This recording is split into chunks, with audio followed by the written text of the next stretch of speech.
Well, hello. How's everyone doing? Welcome to the 10th session of the Deviants and Dorks show. We're here with everybody is just ready to be hopping in call. So, without further ado, why don't we check in with all the players? Hello. Hello. Hi. We are live. How are you all doing? I need to stop playing Minecraft. Also, I'm eating cookies. happy birthday, Zoe. Thank you. Happy birthday, Chloe! I am a princess. Where's Bizzo? So Zoe will be ditching partway through, which is fair. It is her birthday. I will be ditching very soon. Yes. So, if everyone's okay, we're just gonna get right into it. Yeah, baby. I would like to say, sitting next to me today is my person. I have a girlfriend. She's with me. Say hi. Hello. This is Venice. Hello. Hello. Hi. Sitting next to me and listening in. So, if you hear them, don't be alarmed. Sorry, I just get excited. It's all good. I Okay. just realized I can. Some pretty crazy because shit I'm happened stuck in this on my- campaign.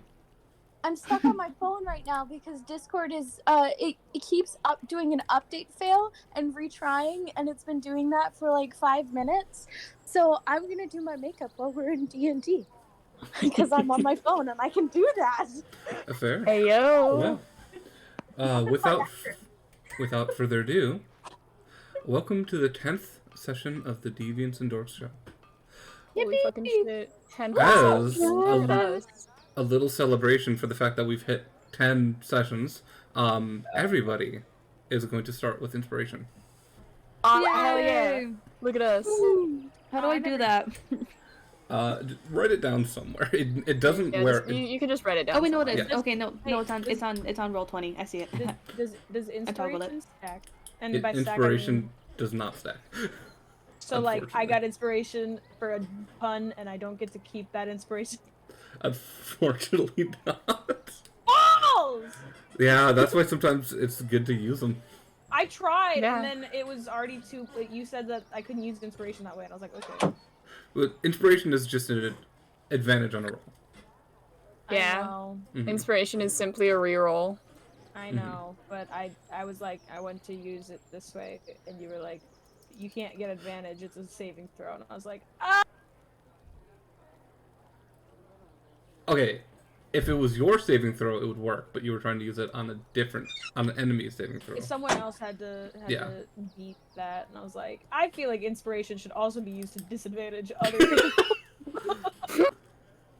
I would cause problems, damn it. Listen, you're all already too hard to kill. So, Except for me. Nah, Except you could for just you. punt the doctor. no, you're actually very hard to kill, because if I kill you, then Oppo will kill me. That's true. Not Takek, Oppo. Yeah. Yes. Yes. I know. However, Takek Um, will come alive and also kill you. Anyway. Yes. So, last session, you all had an off week. And Prar, you helped Vaughn decode a notebook left by his father. In which so you learned of a name, Varvuktar, which Tempter recognized as an ancient black dragon which was terrorizing the country 700 years ago. Now, how that portrays to the modern day, you all don't know. But you were told you were going to be contacted by Vaughn and Tara for a meeting, which it is the next day. You have all spent. It's about 5 p.m. before you get before one of you get a message saying to come meet. You get a message in your head, a sending spell from Angel, just saying, meet us in Freak Swords. We must discuss the next action from Vaughn. And it is pretty late guessing. You all are probably guessing Vaughn needed some sleep. and slept through most of the Devon, afternoon. Devon was passing out as, like... So, you get the Devon needs message. a little bit more than sleep. You all find your way up to the double oak doors in front of Freak Swords. And normally, while you hear jovial music and cheering, or even the mechanical noises of the workshop, it is silent. I don't like that. Oh, I don't, that's a little suspicious, but I think it's fine. Yeah, that's odd. That's suspicious. That's weird. Sorry. Peculiar. It is not as lively as usual. I don't like this.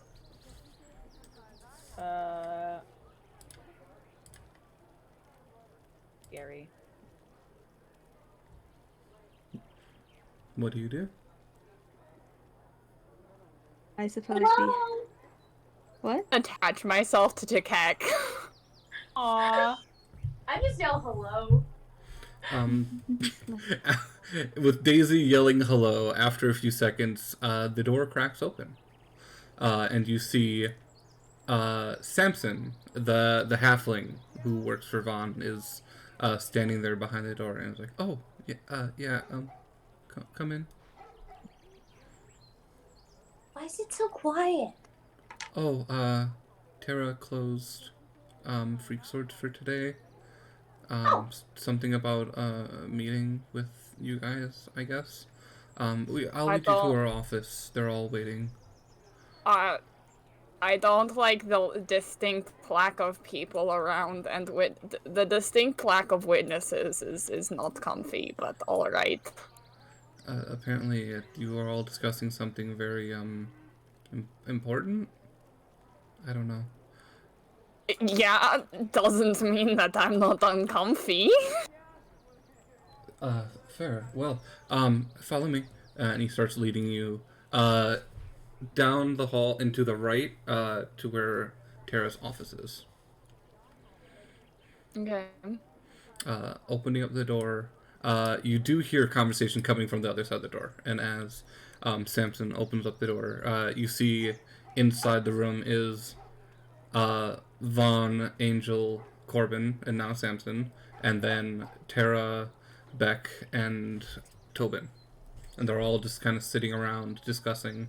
There's some extra chairs brought in, so everybody has a place to sit if wanted. And as the door opens, Vaughn, who's looking better, is like, yes. Can I go to one of the chairs, but obviously the doctor's like still attached to me? Yeah. And I legitimately just pick up the doctor and put them on my lap. Yeah! If obviously if the doctor allows that. Yes, the doctor will allow. You can really do just about anything at this point. Yay! You What know kind of Hemlock's name at this. Your family at this point. They'll That's just true. let you do whatever. What kind of chairs? Like, are these just like wooden chairs? There's wooden chairs with some nice like velvet seating on it.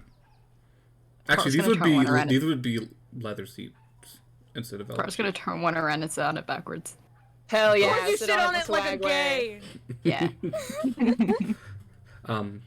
Tara, seeing everyone here, the door closes behind you, and just like, yes, friends, hello, welcome. Hello, fun lady. I have talked to Vaughn. Apparently, shit's fucked. Shit's Um, fucked, yeah. Yeah, no, that is the general consensus. Yes. She's fucked and he doesn't like me. Vaughn just looks at you, Ah, doesn't say anything. sorry. He's like, It's so the truth. You can't deny it. Tara chimes Do you up and just like, hate children? Just want to hate children? Is that it? as soon as you say that, No. Vaughn turns to you and like, I hate criminals. And I I mean, immediately cover the doctor's ears and I go, the doctor has never done anything wrong, ever. I will argue that aren't we all criminals? Aren't you technically a criminal in some sort of way? I'm sure we've all done something. Oh, yeah, you murdered your father. That is Yeah, not so fuck necessarily the most lawful act. Tara pipes in like, well, the guy was an asshole. Yes, that is true, but, like, that also makes him a criminal. Yes.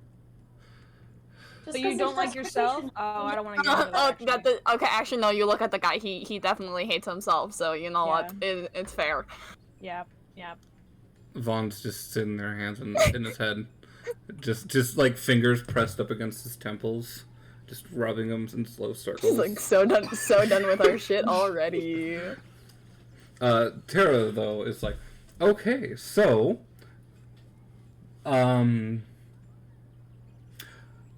this is bad. Fucking a dragon? A dragon? A dragon, which... Yes. We've met the dragon before. It was a very friendly dragon. Puppy-like thing. This it was very one... Tara's like, I have pulled up, some tomes in the past few days and done some reading about this Varuktar, and apparently he's not a nice one. Apparently really bad.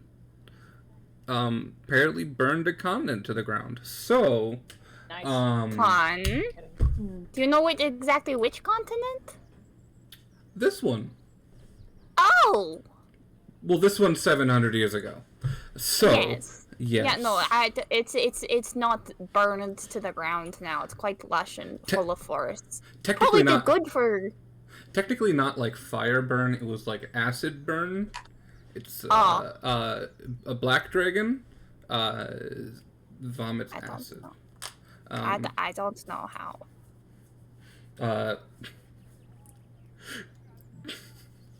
Corbin, the Dragonborn, just kind of looks and smiles at you, and you just see like a dribble of acid come out of his mouth. That is very interesting. Are there any dragons who like breathe poison or something like that?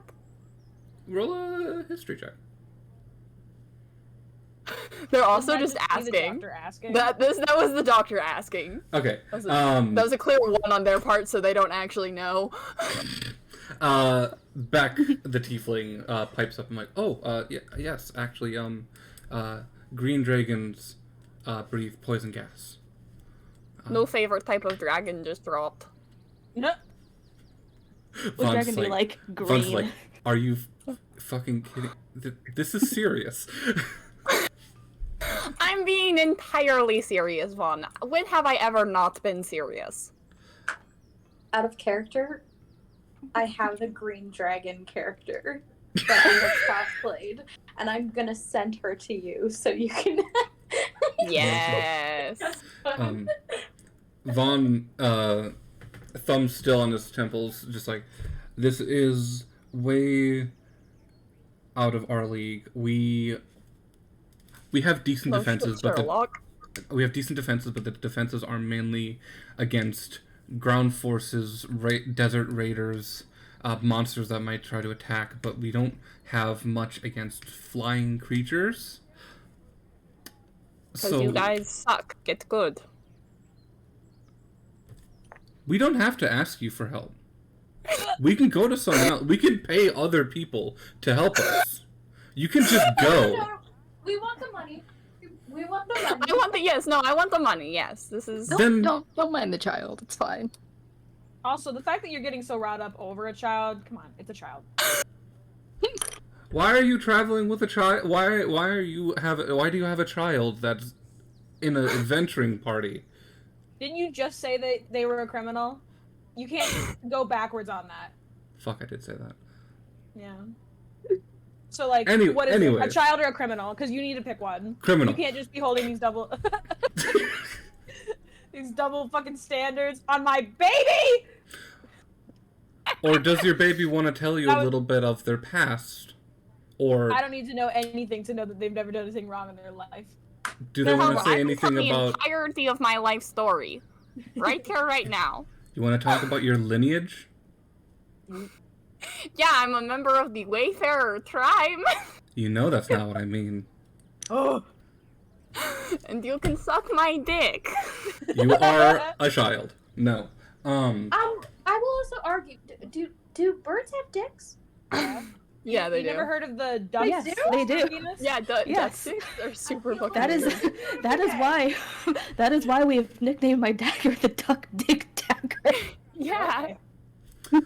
Anyways. No, But I didn't think about birds. I guess ducks are birds, but ducks are birds. Okay. they're not the same.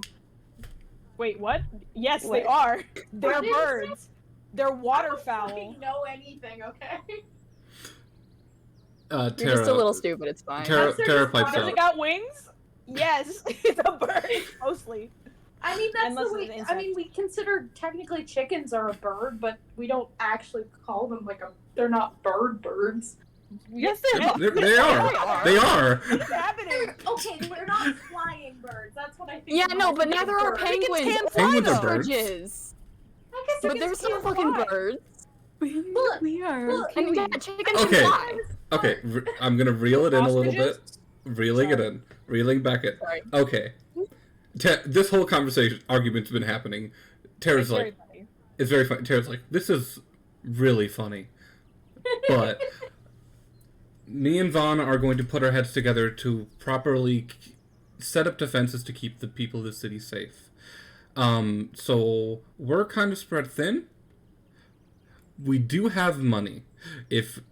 So we were talking about hiring your group as political envoys to the other major cities to tell them about how fucked this is. Because if we're gonna kill an ancient fucking dragon, we need help. We need to all work If we're together. doing that, that means the rest of the party has to do the talking, and also I'm probably not allowed to within like a good distance of certain people in a certain town. Vaughn's like, see? Do you see what I'm talking about? To the doctor, I'm gonna turn to the doctor, and I'm going to put my hand on my face, and I'm gonna take the mask off that I've had on my face this whole time, and hand it to the doctor. I'm like, this will do. This will help you with that. Ooh, See, I was just gonna say that. you just took I off your skin. Yeah, you all do watch Daisy reach up to her face, grasp her face, and peel it off. And as this face comes off, you see strands of skin semi-attached to her own skin and just break and peel. And once it's off, it turns into just this stark gray, formless face that you all recognize as the doppelganger you thought. I want it to be known that I absolutely do not even flinch because I helped carve that face off the head. You did. The I doctor also say flinch Tempter also either. does They not just flinch because Tempter is balls of steel. Tempter just doesn't know enough about or not human, but like person biology to be like, is this not a thing? fleshling. Okay. this Besides not- the party, how does Vaughn and Tara react to that? Yes, please. Yeah. Vaughn is too tired to give a shit, but Tara's like, Tara's like, holy shit, that's cool. You know, Vaughn's too tired to give a shit about anything except for me. Except to just piss you off, basically. Yeah. I think it's the opposite is happening. So, Tara pipes up. Okay. We have written documents for you to hand to each of the leaders, signed by both me and Vaughn, describing the situation, requesting aid, formally from the city of Lightport. And we want to hire you because we've seen, and Tara's looking at Vaughn, we've seen the good that your group does, and we were hoping that you would all like to continue working with us. If you continue giving me money, I am willing to continue working with you. Yes, money. It's always money. I just need the money to get home. For every successful alliance that gets signed on, your party will get 15,000 gold. Holy fucking shit! If you are unable to get an alliance, you would still be getting 750 gold.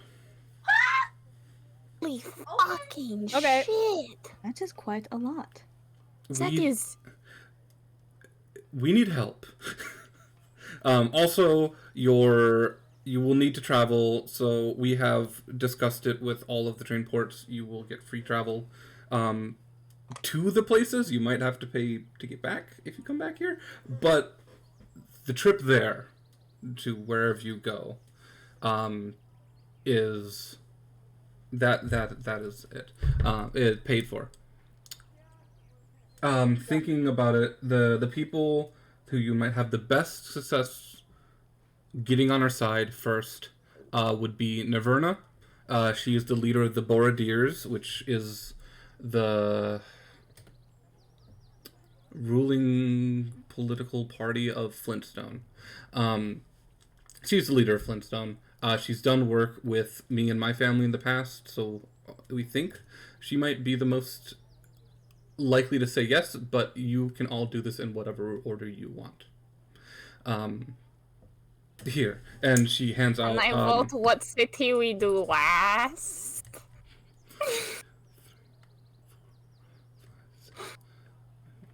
Sure. She will hand you 7 letters. This is one for each of the major cities. And it actually says the name of the city on the outside of the envelope. I was about to ask, like, is it actually addressed? Mm-hmm. It is addressed. It says the name of the city on the outside, and then it also underneath says the ruler of each city. You don't have to decide right now. We wanted to, as a show of good faith for all the work you've done for us and all the good you've done, both helping stop this threat of whatever was in that fucking box, as well as saving a false Hydra, yes, an aberration, saving one of our precious train employees, as well as recovering most of our supplies, and also helping Vaughn and helping Vaughn translate this notebook, which is what gets us here in the first place. So, as a good show of good faith, we want to throw you a party. Party! A party? So, Have you hired entertainment yet? no. Don't. Cool. Don't. If you have, As soon as we're we can done do here, something together. Freak Swords is going to be reopened to the public. You all get free food and free drinks. And you will have a night of revelry. And I guess in the morning you can all decide where you want to go. Or you can decide that at the party. Your choice. Olive. Mhm. You motherfucker. I have to stay now. There's a party. You gotta listen. If you gotta go, you gotta go. Yeah. Party. I'm gonna stay as long as I can, and I'm just gonna be walking around having you in my pocket the whole time. At least while I'm in my house and I have internet. So, do you have any questions for us about the job? Any questions at all? Do we I have a have question about to- the party. Oh, okay. Can I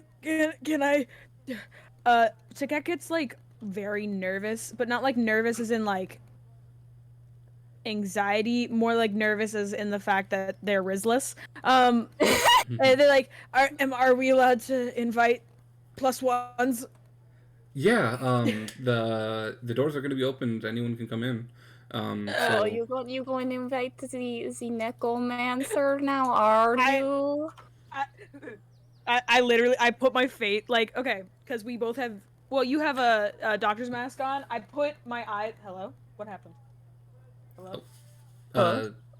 it's all good. I thought I disconnected for a second. No, that was me disconnecting. Oh, okay. Sorry. I put my eyes to like the doctor's face mask, like eye holes, you know, and because we have like bird faces, our beaks are like pointing directly down, and I just go, "That's exactly what I'm gonna fucking do." Make a perception check. Okay. Perception. Okay. Where am I? Who are you? Where am I? It's like the necromancer, the ex of someone in the room. Uh-oh. Hey! Nat 20! Oh my god. Well, Nat you 20, see a my certain, first Nat 20. you see a certain assassin. No, you do see as soon as you mention the necromancer's name was brought up. Beck, the tiefling, who's sitting kind of in the corner of the room, face immediately flushes to a deep purple. What? Seems like you're not the only admirer. Wait, what? It seems like you're not the only admirer. No shit, she's hot.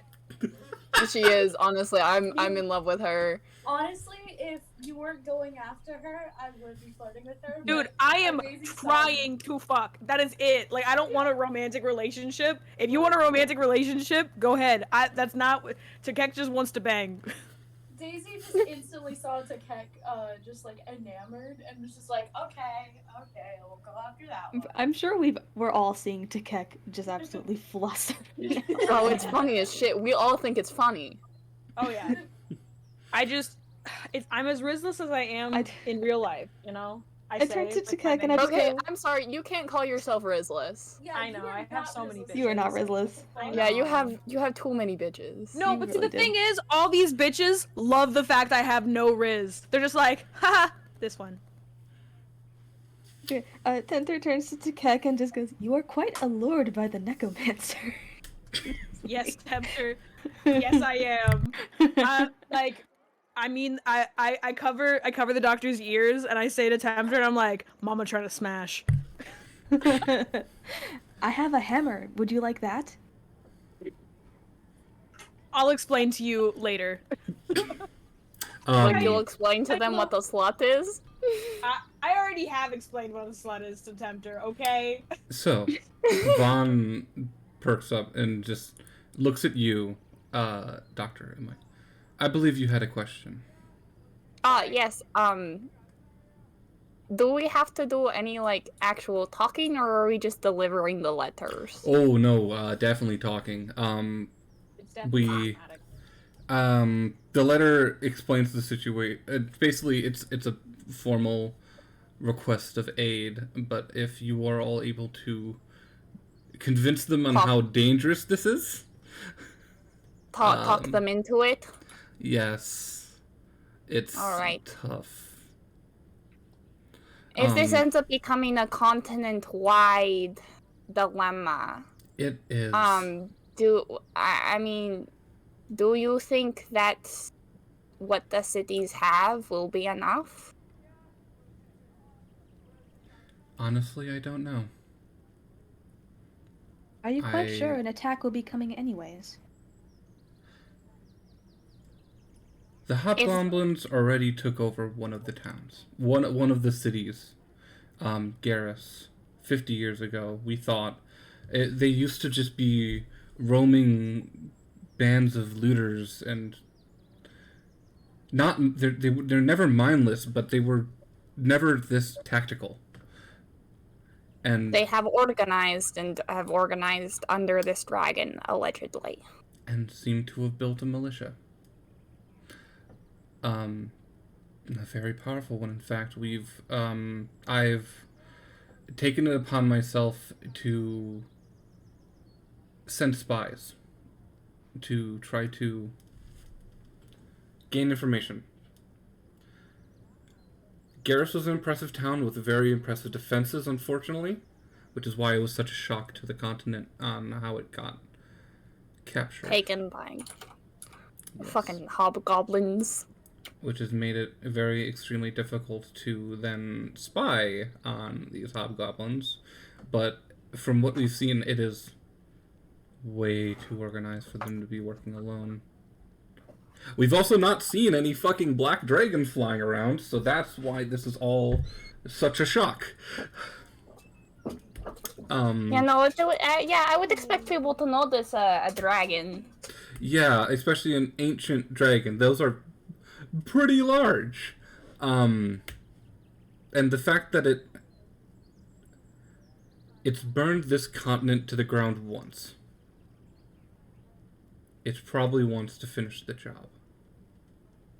Me That's Because before there was Lightport is new. It's only been here for 80 years, but before there was Flintstone, before there was Silent, before there was Unogi, any of the towns, this place was populated by people of the past. It was a completely organized continent, a full country ruled over the entire place, and it was all destroyed by this one creature. And we were it's left. pretty fucking scary. It's pretty fucking scary, and we were left to build from the scraps. And in doing so, everybody fought for themselves, and the continent kind of divided. Everyone looks out for themselves. And the most difficulty I could see happening is Olden will most likely want to chip in. They've been accosted by the goblins and the hobgoblins for decades now.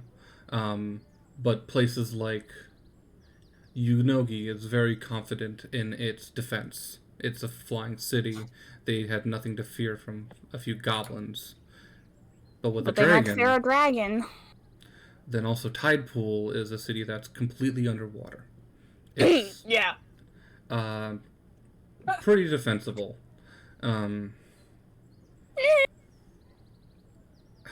It's gonna be tough to convince everybody, but I mean, I have some pull on Harrenver. that's good. Use whatever pull you have, because this isn't Harvard like a small town? Yeah.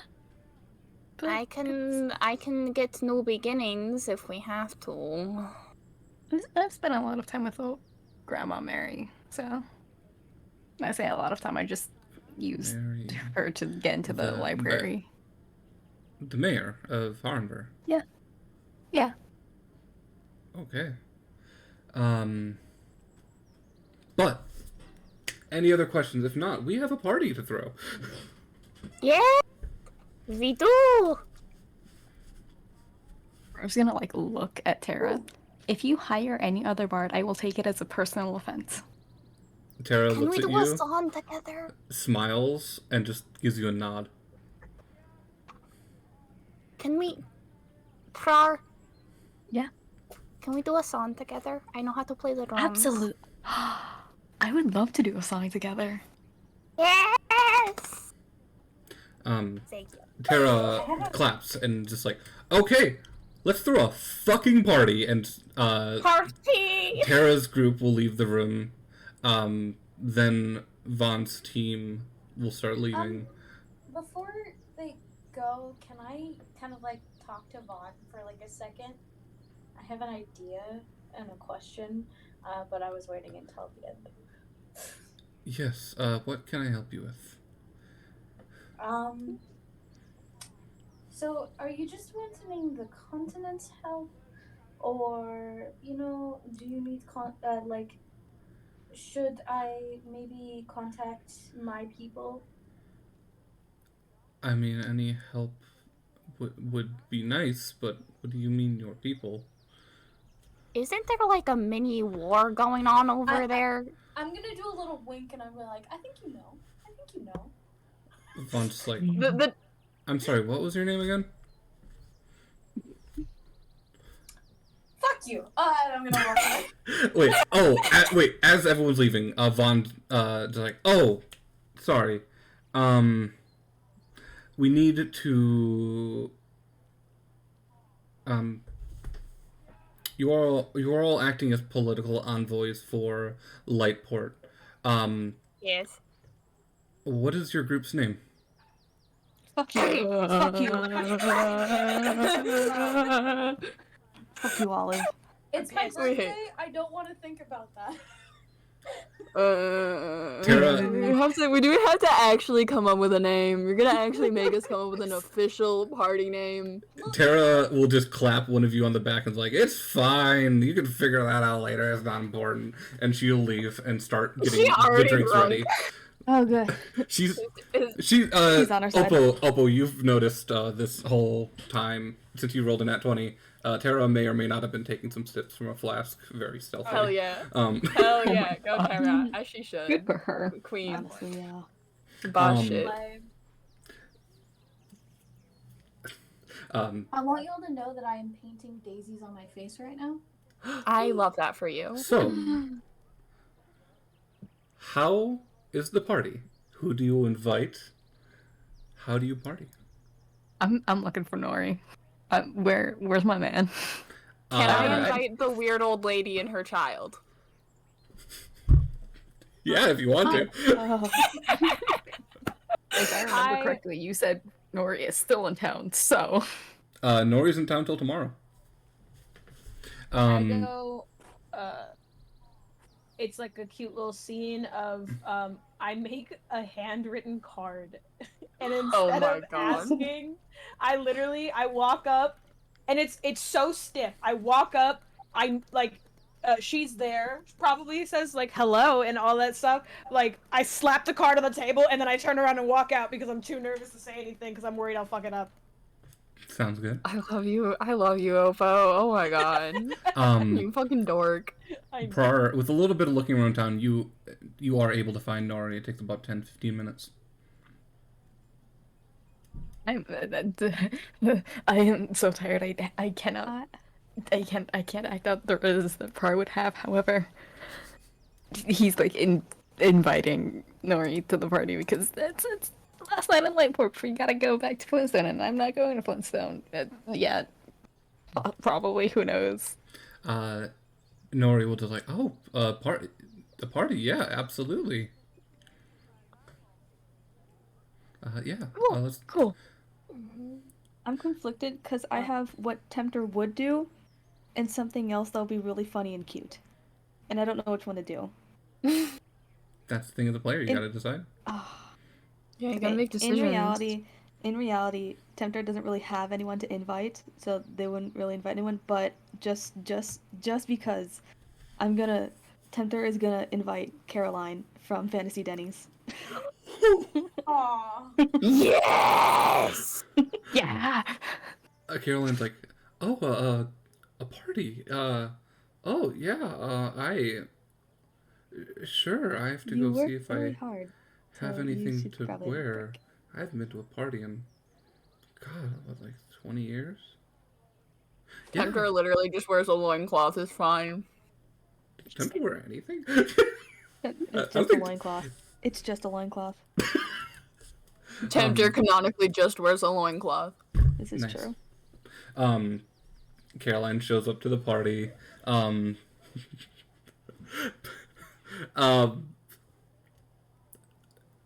The doctor, how does this go with you recruiting an old lady and her daughter for a party? I burst into the shop. I'm back. Who the fuck? Oh, it's you! Hello. They're throwing a party at Who is? Freak Swords in celebration of myself and the rest of my friends for being so cool and awesome. Do you want to come? Who's throwing this party? Freak Swords? And also Hush. Oh. You want to yes. come? Yes. You wanna Let's come? go. Yes. And you see the daughter is like, oh no. Oh, fuck. You want to come too? I'm gonna have to keep my mom out of trouble. Yay! This will be fun. What? Why do I have... You don't need to worry about your DMs, all of it's fine. Sorry, I'm just looking at... Yeah, I'm looking at DM. We're all sliding into Olive's DMs constantly. We're all here. Constantly. So, as the night progresses, more people show up, and you all have this large center round table in the middle of this bar section of Freak Swords, and it is called the Round Table. And you see there are party hats provided for each of you, which Tara will force on your heads. You can take them off, but she will put them on your heads. I'm not taking that off. There is a very nice cake and a plate of steaks. Tara's choice.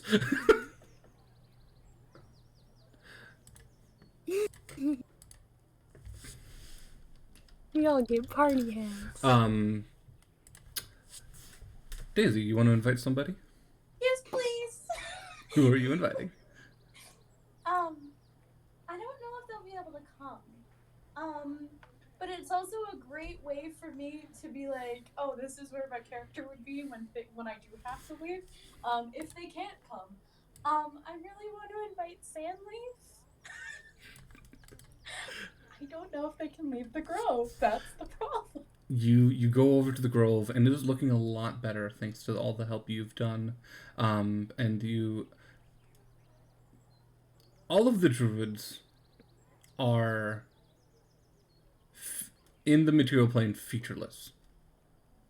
But you want... With spending so much time with Sandleaf, you not recognize its features, you recognize its body movements. And you immediately know that one's Sandleaf. And they're just crouching at a bush, taking care of some flowers. Hey, Sandleaf. The figure turns and stands up. Hello. Hi. I was wondering if you'd like to be my date to a party. Oh, I haven't been to a party in a long time. Would you like to come with me? I think we're doing it at Freak Swords.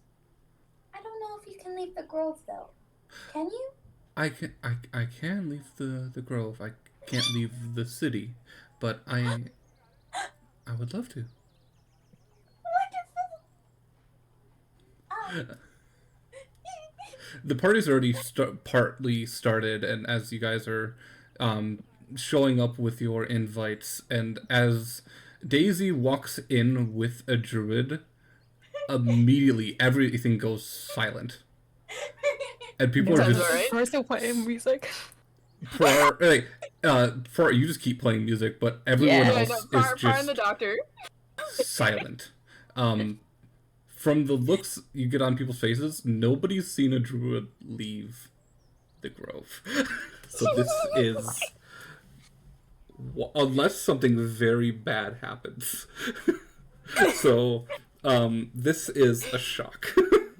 It's a little alarming. Most people don't even know they could talk. The silence, I'm just gonna go like, hey everybody, how's it going? This one random guy who's just sitting at the table with a big foaming tankard, just looks at you and like raise a hand, is like, hi. Lovely. Hi! Come on! I'm gonna grab Sandleaf's hand and I'm like, come on, let's go! With a little bit of time, the party continues. Ramps back up after that momentary silence. You are all seated at the round table. There's enough room for each of you and your +1. I have a +2. They end up sitting at a different table. You see, specifically, they're sitting at a table right next to the bar in the corner of the building, and The sus rogue table. Henrietta is just staring down Vaughn the entire time.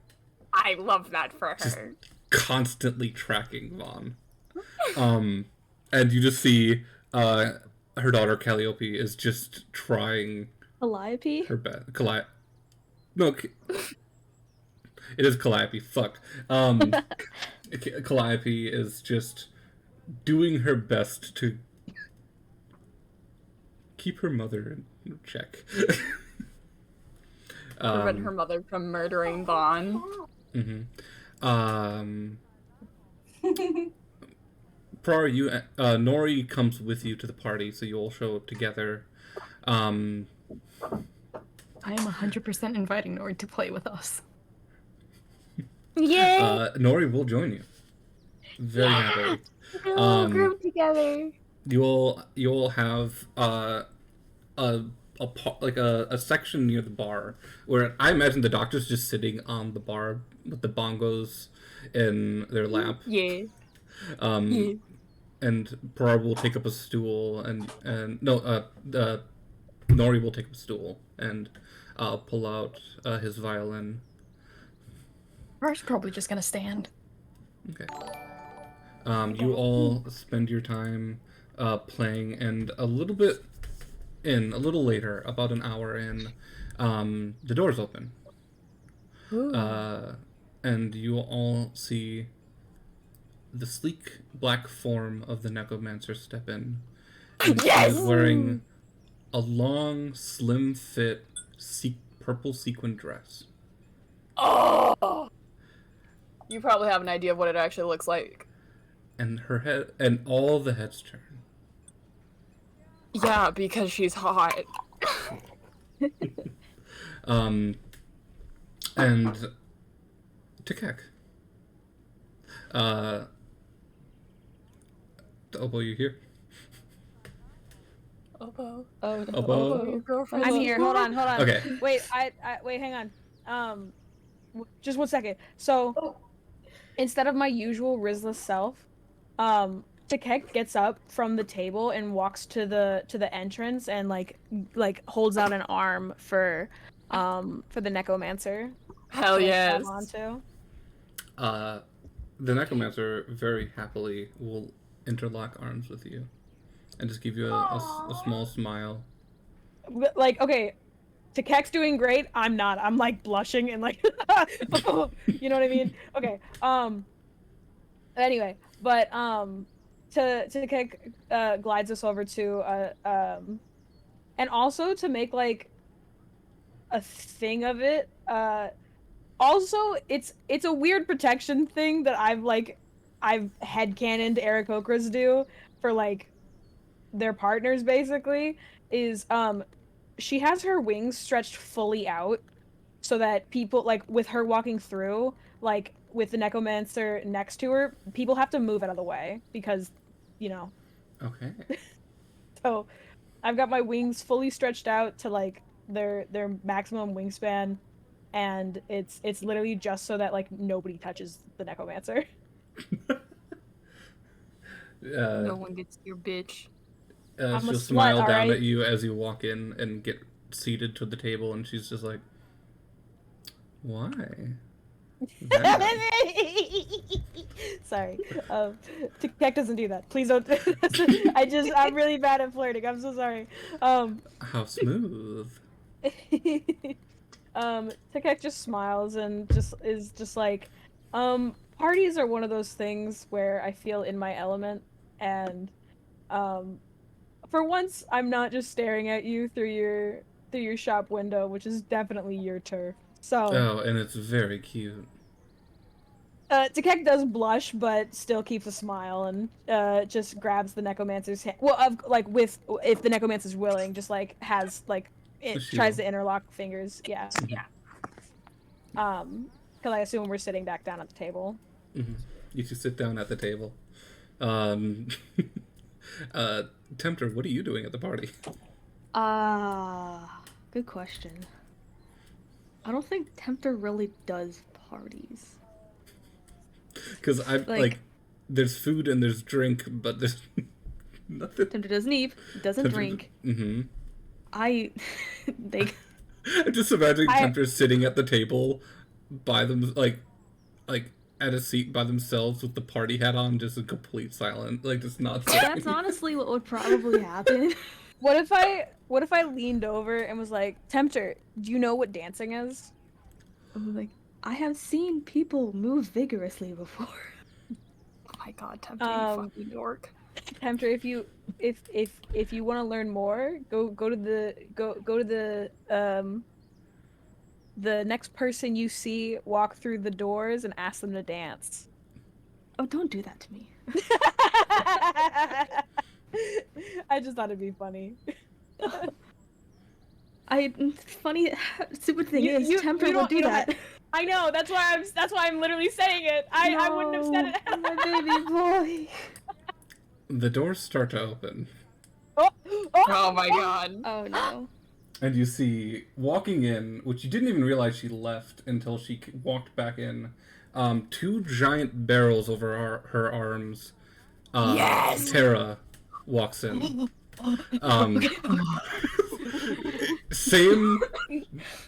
Same outfit, the muscle tank, just ripped, I'm just so like these happy for her. ripped ripped. Put this in Ray needs to draw. Put this in Ray needs to draw. Put this in. Sorry. Ripped camo ripped camo pants, and the steel-toed large boots with All the of 2 you barrels. spoiled me. And she Tempter- walks in and walks up to the table, puts one of the barrels of booze on your table, and everything just shakes. She's like, I got more supplies. Tempter turns to Tara and goes, I've heard of this thing called dancing, and I do not know much about it, but I would like to try it. Would you like to dance with me? Oh, fuck yeah. Yes! She puts down the other barrel. Prar.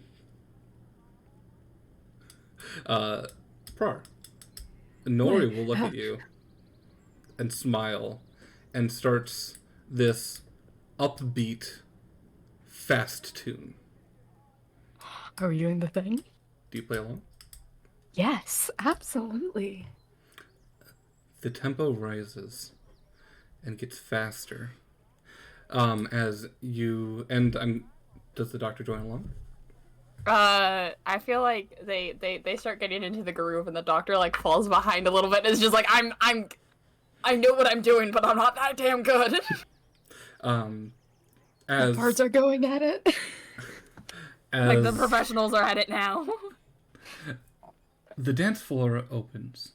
There was a little bit of dance floor in the middle of the room between the bar, the workshop, and the box crates, the pile of crates. There was a small dance floor, and people immediately give way. Tara will walk towards the center and turn around and hold a hand out for Tempter. Tempter accepts it. Oh wait, give me 1 second. I know Tempter's not attracted to Tara, but I am.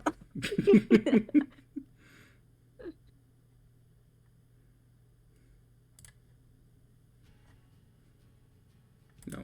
At least y'all get to do shit with characters you're attracted to. I'm trying to find the right music. You're not Here we go. streaming anymore, by the way. What? You're not streaming to us. Oh not shit. like Twitch, not Twitch. I Thank meant you. Oh, like thank you. Discord. Yeah, we don't have any more music. Give us back our music. Sorry. I'm trying to find. No. Return the vibes. Give me a second. Apologize. I'm trying to find. I have a perfect picture in my head.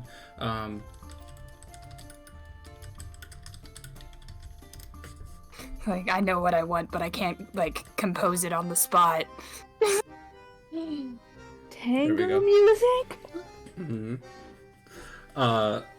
The Fuck yeah. Tara will hold hand out, beckoning for yours.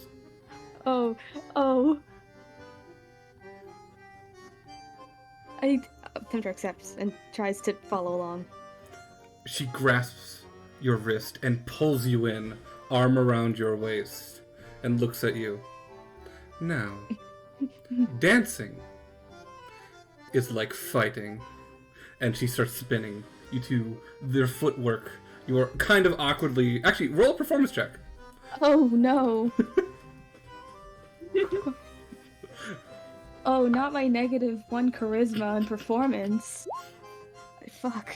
You are very awkwardly following along Tara's performance as she leads you in this very circular, fluid dance. And as she will bring you close and then spin you out, your arms fling out, she's like, the most important thing in both battle and dancing, and she'll pull you back in, is passion. Now, you know what the most important thing about dancing is? And she starts to spin you. You just said passion. No. The most important thing about dancing is being better than your opponent. And then she'll spin you and twirl you out and back in. Tempter attempts to do the same to Tara. To twirl her out and spin her back in. Roll Another performance? Yeah, we'll do a contested performance check. A what? A contested performance contested. check. Because I Tara don't know. is very much leading the charge for this. So I don't know what that means. roll a performance check and you're going against Tara's performance. Oh, okay, well... Okay, not bad. Okay. Tara, well, being more dominant in this fight, as she stated, is taken by surprise as you start leading. You have seen people dance before in your history, but you have never done it yourself. But you're a good learner. And quickly you are able to step up your pace and overpower Tara in this combat. What do you do? Continue to dance with Tara. I don't know what in particular, I try to look at other people, see what they're doing, and I see someone do a dip, and I also try to dip Tara. She is caught off guard and almost stumbles back, but you catch her as she's falling back, and you are holding her up as she is on one foot, and then you pull her in and spin her towards you and catch her shoulder with your other arm. And she is surprised, very much taken aback. I'm gonna be honest, I'm also surprised.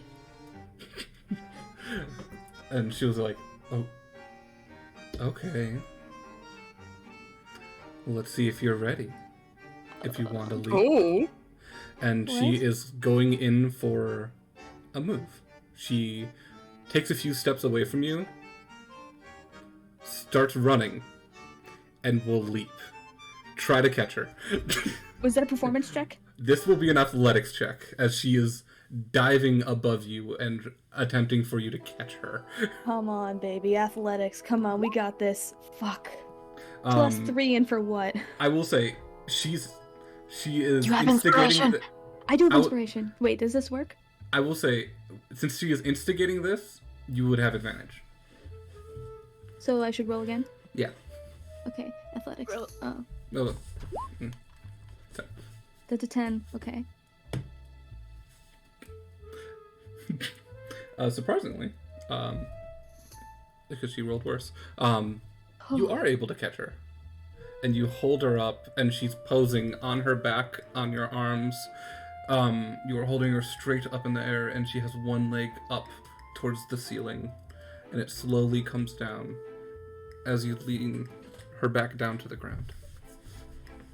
And it's about this moment you notice everyone in the room is watching.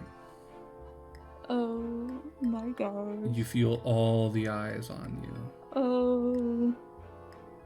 Taffy's experiencing gay panic right now.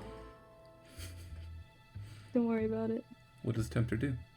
Um, How do you finish this? she's coming down. I decide to lean into one very long dip with her again. Okay. This will be another contested performance check. Because Okay. she's going to try to do the exact same thing to you. This is combat. Okay. And then Dominance what's that on one? the dance floor. Performance. Oh, come on. Okay. -1, don't fail me now. Okay. You go in for the dip, and she starts to go down. But her back foot catches, and she very quickly steps forward face to face with you. And you feel her boot interlock behind your ankle and trip. And you start going back, and she catches you. As this final display of dominance on the dance floor, she smiles. That, my dear, is how you dance. I'm literally in love with her. Invigorating. The music goes That was- back to what it normally was. That was quite wonderful. You changed it up specifically for Tempter and Tara. Mm-hmm. What? Tara will clap you on the back and said, "That was fucking fun. Let's go get a drink." I do not drink, but I shall accompany you to the bar. No, that's not right. I'll fix that. No, like, I can't physically drink. No, you're Warforged. You can't physically drink normal alcohol, but you can drink magic alcohol. I didn't know this was magic alcohol. I can put, after that, I'll bust out my special supply. Nice, And Beth. she, Flying with with Tara like now? Fey drinks. she will disappear into the back room. The opposite side of the building, to the right, there's a back room, which is Tara's office. She will go to the left and disappear. You actually see her pull out a key and unlock a padlock on this door and disappears into this back room and comes back with this bottle. A very Oh my thin, tall, almost like a wine bottle. And it's, you think almost the bottle is blue, but you realize there's a little bit of air at the top. The bottle's clear. The liquid is this deep blue. Olive. Mhm. While they're dancing, because the doctor did stop playing, can they make an attempt to try and get alcohol? How are you going to try to do this? They're gonna try and steal some. They're sitting on top of the bar. Like, From who? So you're sitting on top of the bar. Behind the bar, there is a normal bartender, which is not here. And you see Corbin, the Dragonborn, is back Oh there boy. whipping up drinks. Oh boy. So I'm gonna try and I'm gonna decide stealing from Corvin, bad idea. Let's steal from someone who's already a little tipsy. Okay.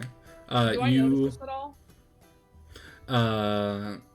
Roll. I'm sorry, you're enamored with the Necromancer. Hey, the parties are my thing, and also, you're literally my kid. You're not my kid, but like, I feel like I'd still be paying attention to you. Doctor, roll a stealth check. Takak, roll a perception check. Okay. Right, let's go.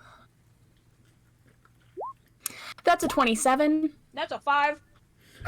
You do not notice. I'm too enamored. I got it. Yeah. So, Doctor, you notice there is the same man that kind of waved at Daisy is sitting there with a half-drinking big mug of some kind of dark liquor. And he seems to be very distracted watching the remnants of the dance. Yeah, What do you wanna I'm gonna steal I'm gonna steal a swig of his drink. Okay, I want to roll- taste it. Roll a sleight of hand check. Sleight of hand. All right. That is a 19. Very easily, you walk up with him, just staring the complete opposite direction, and you see the mug in front of you. You just going for a sip? Yeah, I'm gonna take a sip, and when I do, the doctor's gonna decide that they don't like alcohol. That this tastes gross because it does. Yeah, this is a very old. It's like an aged ale. It's got a very like wood texture, a very wood taste, oaky taste, with a very bitter aftertaste. And Very strong. children are more sensitive to bitter tastes than adults are. And also, alcohol just tastes bad.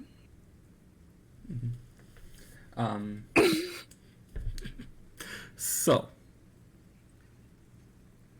going back to Tara, she walks up to you, Tempter, with this deep dark blue liquid in this bottle, and you see written on a label is something in Elvish.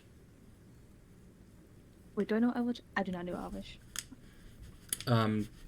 She sets down a very fancy gold wine glass and will pour it to the top. And you see as she uncorks the bottle and starts to pour, this bottom layer of the silver liquid starts to swirl up in the blue.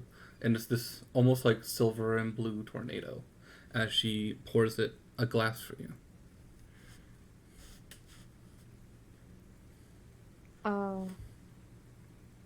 Does she like down hers?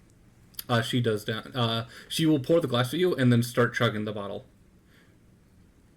I'm like, then just kind of like, what do I do with this? But then just places it in their chest cavity. Do you put the glass I don't know in, what or else- do you pour it in? No, like I just set the glass in there. The chest cavity pops open and out, and you very carefully put the glass in and try closing it without the glass spilling. I always And- thought it was like a bottom panel that like makes things level in there, but yeah. I thought, because we discussed, it was more like almost like an oven door opening. Yeah, but there's still like a level plate that like holds shit. Fair. Just don't move around too much. I don't. And you close, and immediately you feel this warm sensation. I'm hot. It's a very it's almost like a flush sensation, almost like sitting next to a fire. I'm just say steam just starts coming from the seams of Tempter's plates. When you open up your chest, the liquid is gone. The cup is still there, but the liquid is gone. I take the cup out and place it back on the table. Roll a Constitution saving throw. Okay. Is Tempter getting drunk? I think so. Oppo, as you were talking to the necromancer, you look over and you see Tempter has been standing in place for probably a good 2 minutes, just not moving. Did I? Is that a failed Constitution saving throw? Or no, wait. Wait, yeah? Is it? Yeah. I don't know if I would worry. Tempter's like just kind of maybe staring you off just at a kinda- wall. Oh no, it wouldn't be worry. I'd probably. I turn to the necromancer and I'd say, "If you'll just give me one moment, darling." Of course. Sorry. And then I walk over to Tempter, because I see Frozen, and after watching the dance, I feel like I'm over there not asking like, "Are you okay?" but more just like, "Do you need something to do?" I'm just trying to think. I'm just trying to think of Tempter's response. When you hear Tekek, their voice is very warbly, and as you look at them, as you've been looking at for the past 2 minutes, the room is spinning, shifting back and forth. And you see, Tekek is standing still, but you almost see Tekek's face zoom up towards you and zoom back away. Very fluid, wavy motions.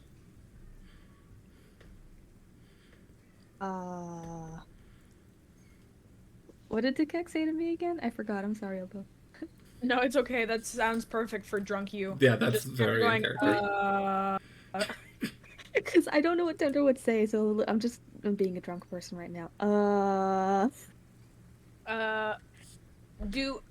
Can I, like, if it's a magical alcohol, can I smell it at all or anything like that? Like, Roll a perception check. I don't know if It's roll a perception or an insight check. One of the two. Oh, I did perception. That's good.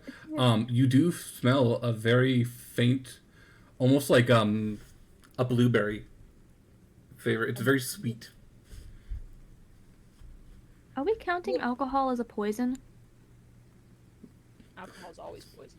Technically, alcohol is a poison. You aren't poisoned. Because Warforged are resistant to poison. That's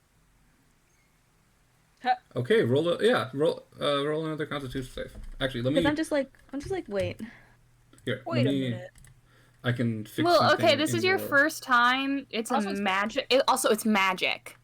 It's I couldn't drink it regardless. if it was regular alcohol, first off, you couldn't drink it. Second off, that would be a poison, like saving whatever. I don't know. But this is magic. It's like the good berries. You get the effect.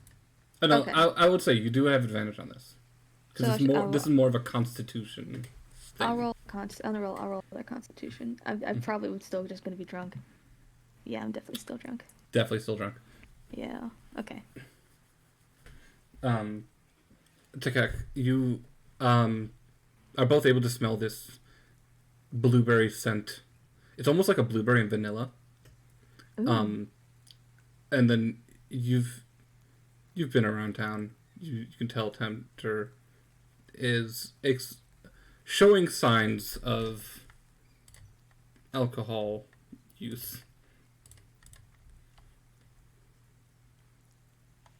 I kind of turn to Tekek and I just go, everything feels warm.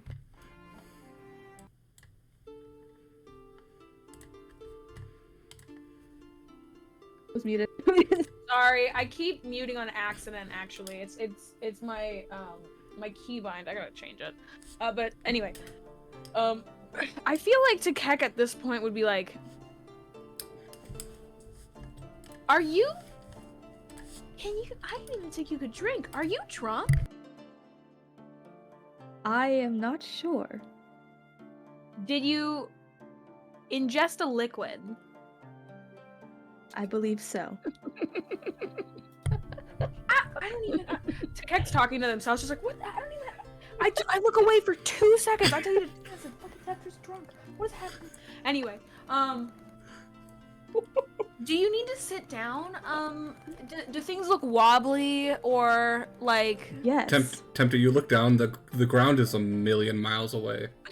I'm You're tall. I am tall. Oh my god.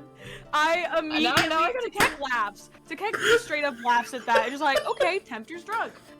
Tempter, grab my arm. I stick my arm out the same way I hung it out for the Necromancer. Can I go up during this conversation? Can the doctor walk up? Yeah, sure. you absolutely can walk up. Okay, the doctor's gonna walk up and is gonna be like, Tekek, I have decided that there it is one poison I don't like. Huh? It tastes bad. Wait, here? You ingested a poison here? Where's poison? Tekek doesn't understand the, like, you know. So I'm just like, what poison did you ingest? Like, Alcohol. oh. Hey, next time come to me. Anyway, Uh, I would you- rather I'm not I would crying rather again. know I would rather know that you're doing it somewhere safe. Okay. As you two are having this conversation, Tempter's just opening and closing their chest cavity over and over again. No. Okay. Also, okay. Also, while we're having this conversation, I actually think Tempter doesn't close it, and I stick my hand over and keep closing it every time Tempter opens it. without turning, by the way. Like you know how a mom just kind of knows what their kids are It's doing? like opening and closing a microwave door. Yes. I just keep closing it, and I'm like, Also- all right. I can't. This is so fucking funny. So, as Um, this is happening, Daisy, what are you doing?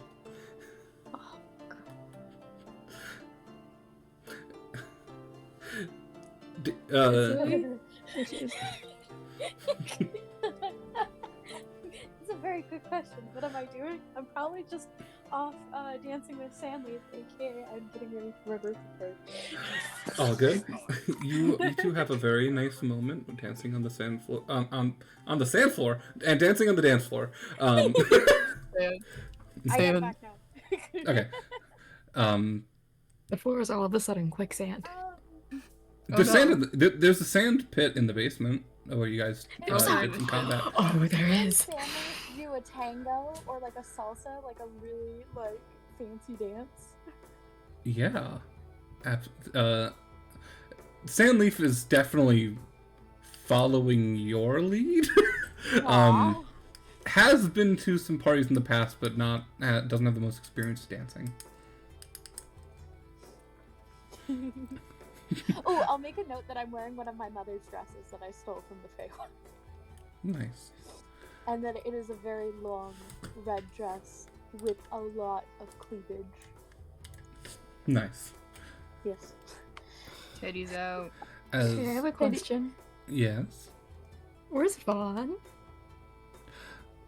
Vaughn, you look around for a moment and you see Vaughn and Tara, now that Tara's done dancing, are sitting on a crate.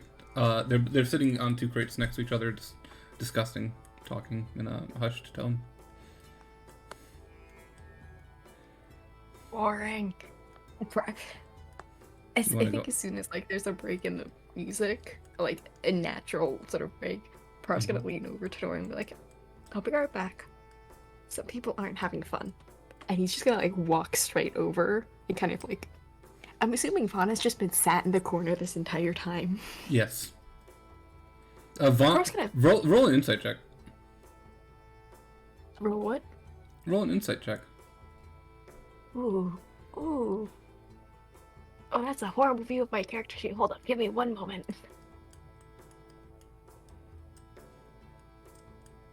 Insight? Insight.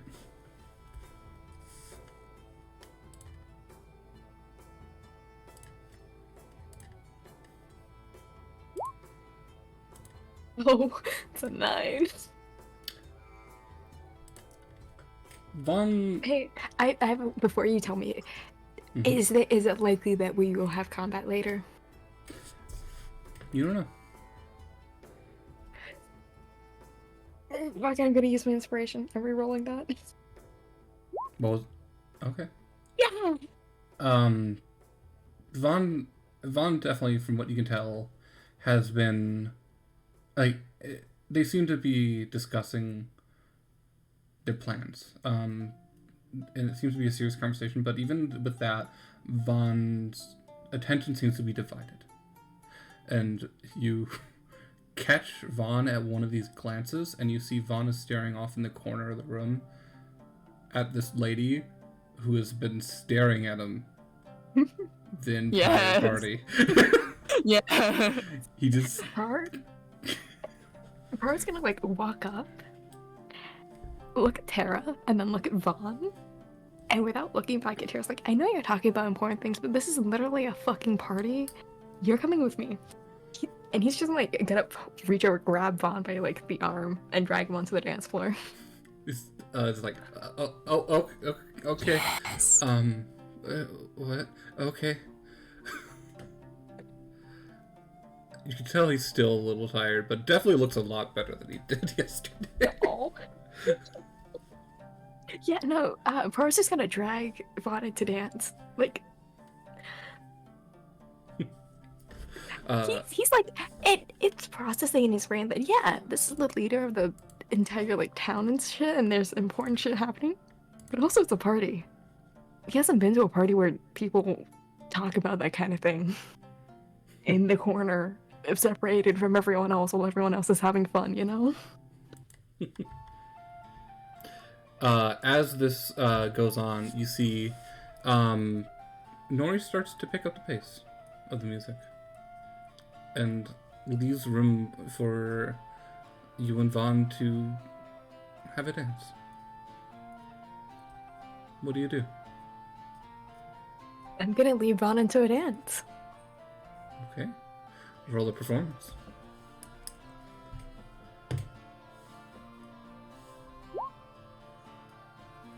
Hee. You are definitely leading this dance. And Vaughn, at first, seems a little tired, but then starts catching up. You can see there's definitely some skill, some practice in his moves. But you are definitely leading. And as you two are kind of circling each other on the dance floor, he's like, I thank you for helping me. It would have been a lot harder without your help. Yeah, it was fun. As fun as decoding a cipher could be, but... Just decoding a cipher from my terrible, shitty father. And learning about fucking possible world-ending situations, but, you know. Arthur's gonna, like, tap him on the side, like, on his cheek, like, stop it. We're having fun here. How do you do that? How do you keep cool? I don't know. One day at a time, you know? There's no point worrying about it if, you know, it's something for tomorrow or... Like, right now, it's a party. Everyone else is having fun. There's good music, if I don't say so myself, but... You are an incredible player, and so is, your friend. Very beautiful music. Thank you. When was the last time you had fun? Oh, jeez.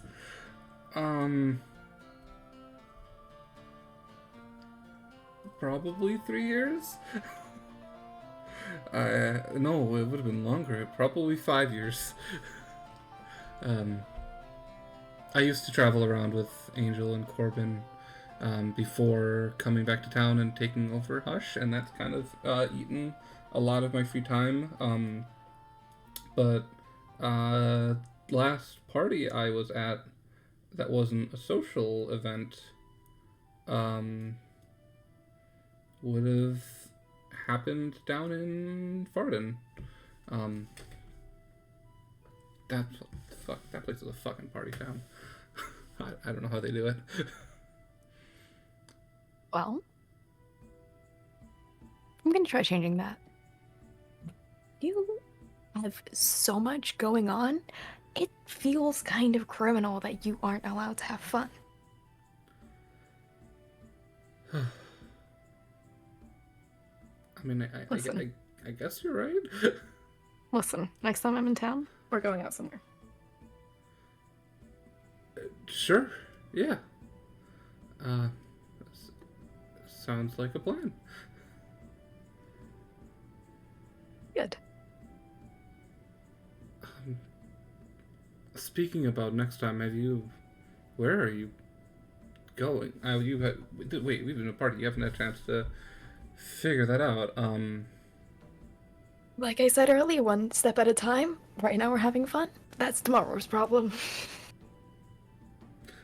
I know I could say this because the fate of the world rests on your hand, but I'm not. Come back safe. Not as the person paying you, as your friend. I'll do my best. You better.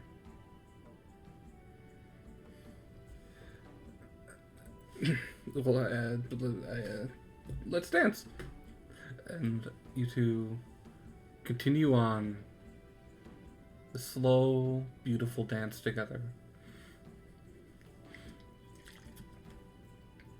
And eventually, the party starts to come to a close. At some point, I do want to like trade off between Vaughn and Nori, and I will drag Nori into dancing. Okay. Like, And I was gonna say, Tempter, about after half an hour, you start feeling normal again. Okay, I was wondering how long, like, the effect will last. Yeah. Takek or the doctor, is there anything you two want to do before this scene ends? I hope to have had just like some conversations with the necromancer, but it's not important to roleplay them because I'm too head empty to. Oh yeah. Yeah, the doctor's probably just like being a child at a party and fucking around. I assume also that with the party coming to the close, does the doctor do the thing where the kid gets all tired and they fall asleep and then I have to carry them because I want that to happen? Yeah, Fuck they yeah. will. Okay. I'm legitimately holding the doctor. And I want to say to the necromancer, I walk the necromancer home whenever the necromancer decides to leave. She will very, very much be flirting with you the entire time. Oh, I'm definitely also flirting back. It's just like in very not subtle ways, but like I'm like, if you're willing to keep the party going after I put this little one to bed, that kind of stuff. Like, because Takek is very like, no, you know what I mean. I use any term I can to not like. First off, if the doctor woke up in my arms or something like that, I wouldn't want them knowing what I'm talking about. You know what I mean? Yeah. You know what I mean? You won't know that want the child to know that you're trying to smash. Yes. Well, how about this? Once this party's all done, why don't you come and stop by my shop? That's me, not Takek.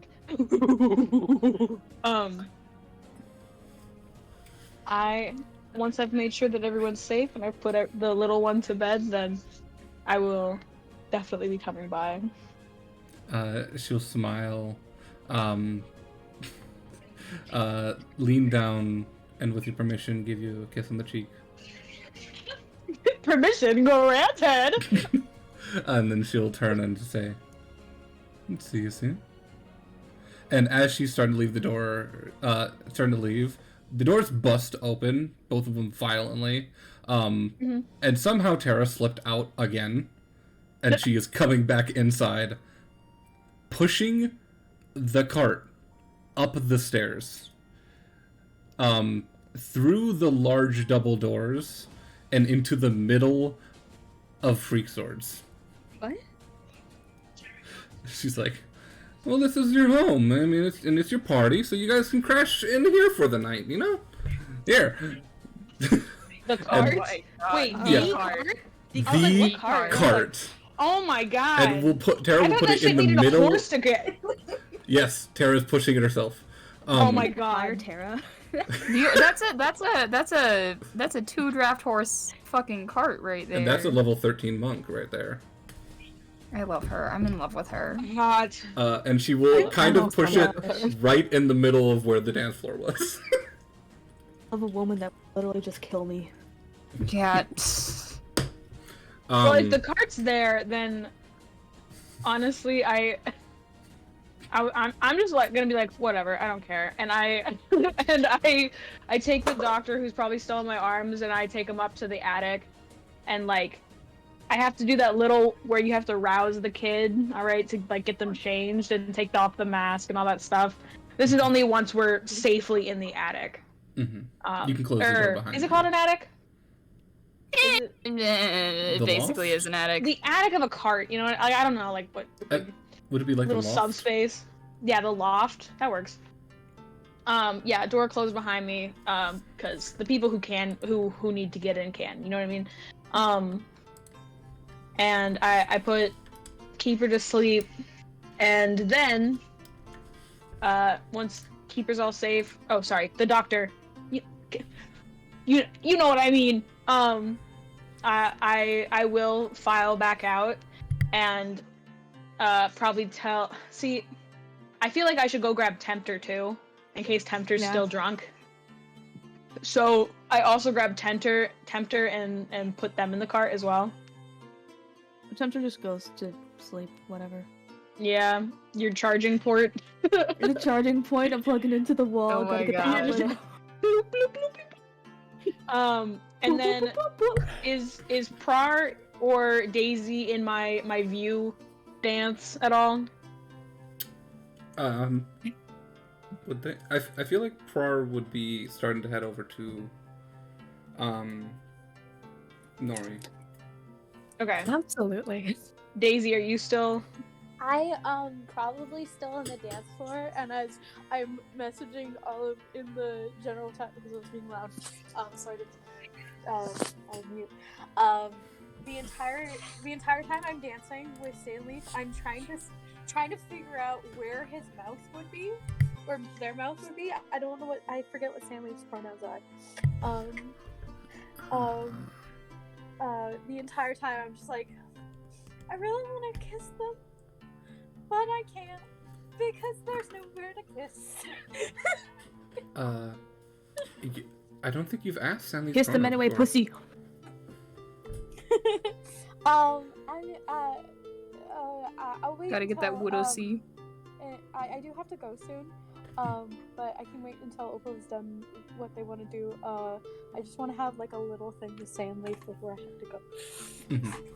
Mm-hmm. I see. I was just gonna ask, like, hey, if you're staying here, just keep watch of the cart because I would be leaving to the Necromancer. I want to make sure that like my drunk child and my actual child are safe. Cool. I'll do a. Daisy will give you like a little like a little salute and then like a wink and good luck. Yeah. Because then as soon as Takek is like firmly like believes that their children are safe, not only will they do that, but they'll actually, before they leave, where is it? Hold on.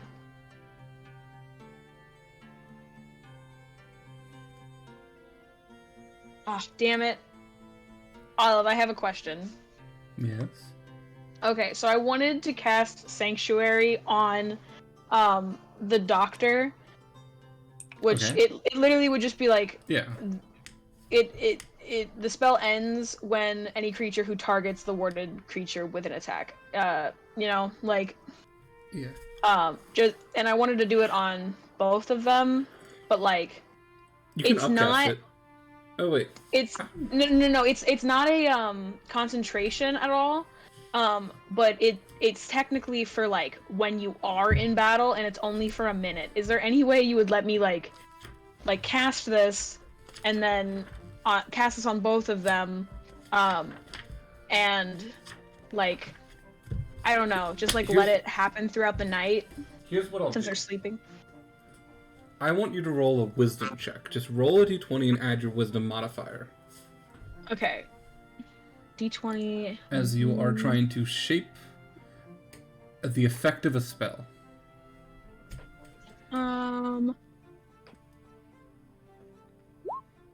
Ooh. That was a bad roll. I would say... Wait, can I use inspiration? You can.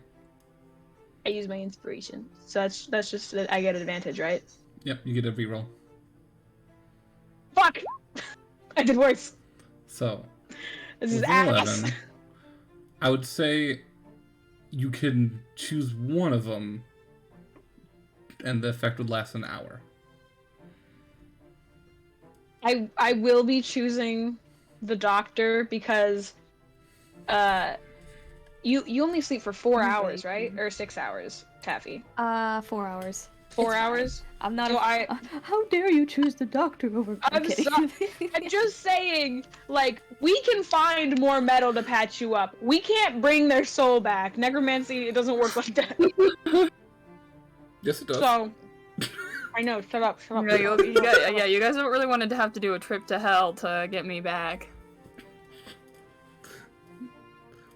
But yeah, so I do cast Sanctuary on the doctor Okay. just to feel better. You're confident with your spell shaping, it'll last at least an hour. Okay. Moving on to Daisy. You are the with the cart in the middle of the room now. The dance floor has moved a little bit to the side, but it's still there. And you are dancing with Sandleaf. There's a few other people dancing, but they are kind of giving you a wide berth because of Sandleaf. I am going to in Sylvan, because I assume these like when I'm talking to Sandleaf, I'm usually talking in Sylvan. Yeah. And I'm gonna say, you know, I don't think I've asked because, well, I don't really, I don't really care what you are. It's about who you are. But I think it's very important for me to know. Are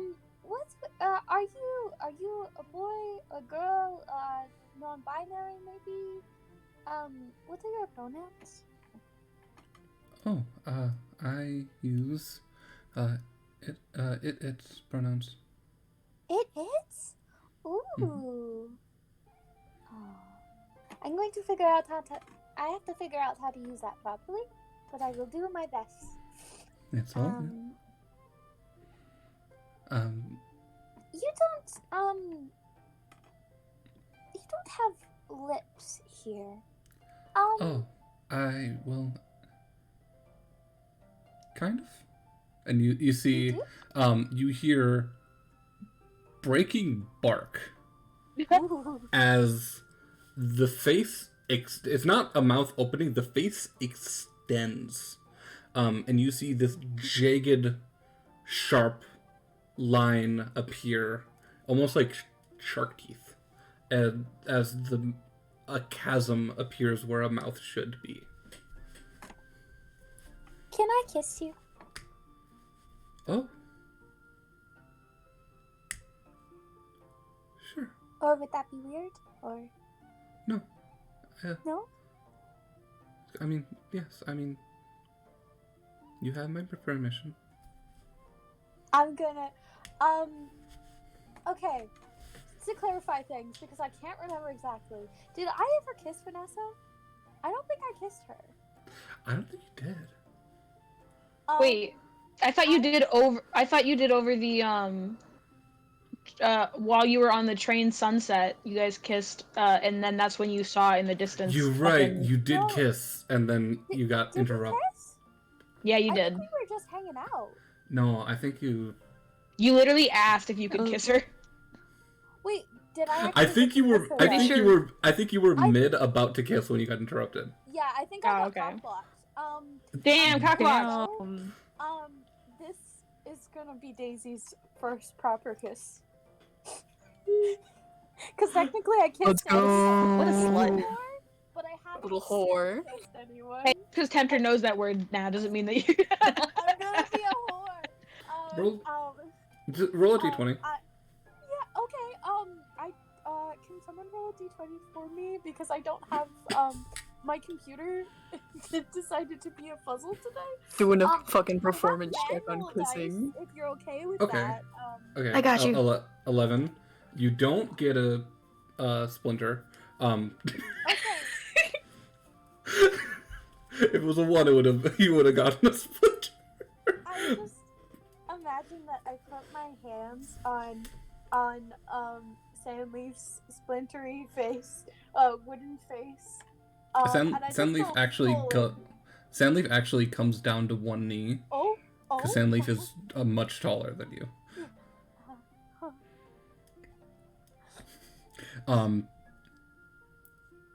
It's nice.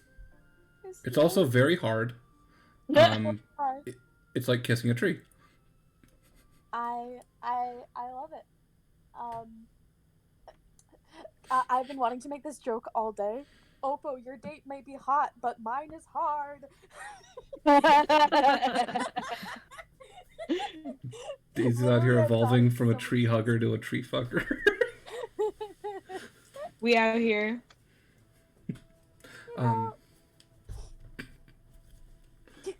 Graduated from Green Thumb. Daisy is very much blushing, and this has been a nice date. Thank you for coming with me. Thank you for inviting me. Nobody in the city has been as kind as you have. Nobody?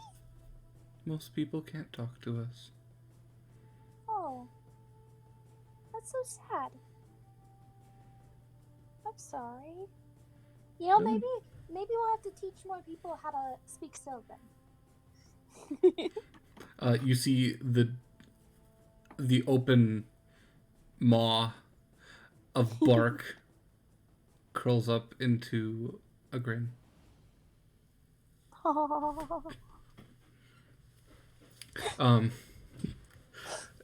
As that happens, Purr. I was writing notes. On that note, I am going to go mute. And I'm probably gonna have to leave very soon. I love you guys very much. Thank you for coming. Happy birthday. Happy birthday! Happy birthday! I'm going Happy bowling. birthday! Okay, so I got 2 scenes I want to get through, and then we're gonna end the party if that's okay. First one is Prar, and then is with the guy. So, Huh? Prar, Hello.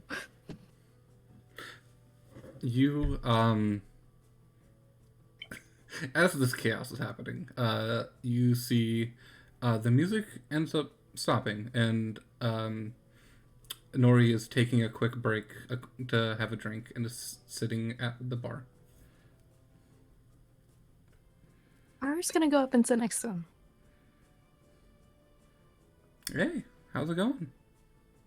It's going pretty good. How's it been? This has been nice.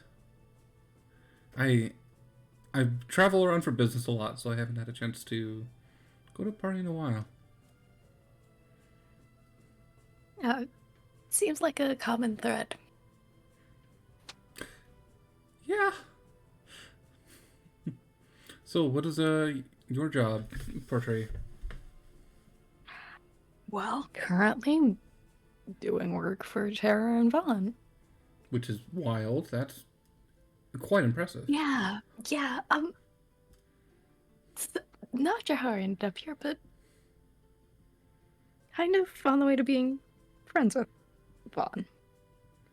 You know, Polyamory. sometimes fate works in mysterious ways. Yeah.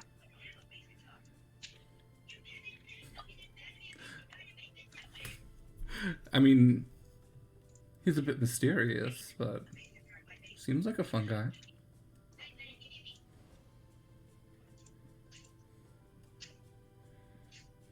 I don't know if I can say he's mysterious after spending a week in his office.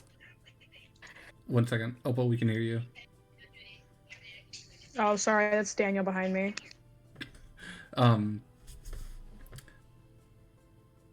A week alone with one of the leaders of the city. And he jokingly just punches you in the shoulder. How scandalous. We spent most of the time trying to decode something, so Not as exciting. So for business, not pleasure.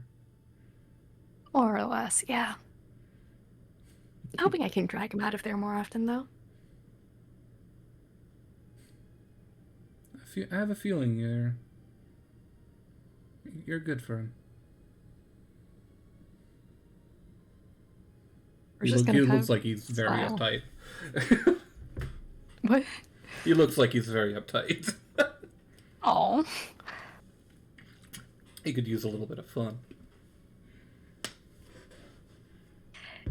He could definitely use a break, from what I've seen at least. You know,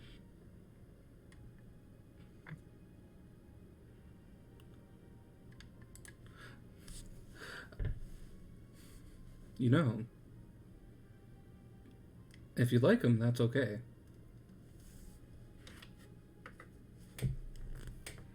I'm over here with a partner. I would not be upset with you if you had another.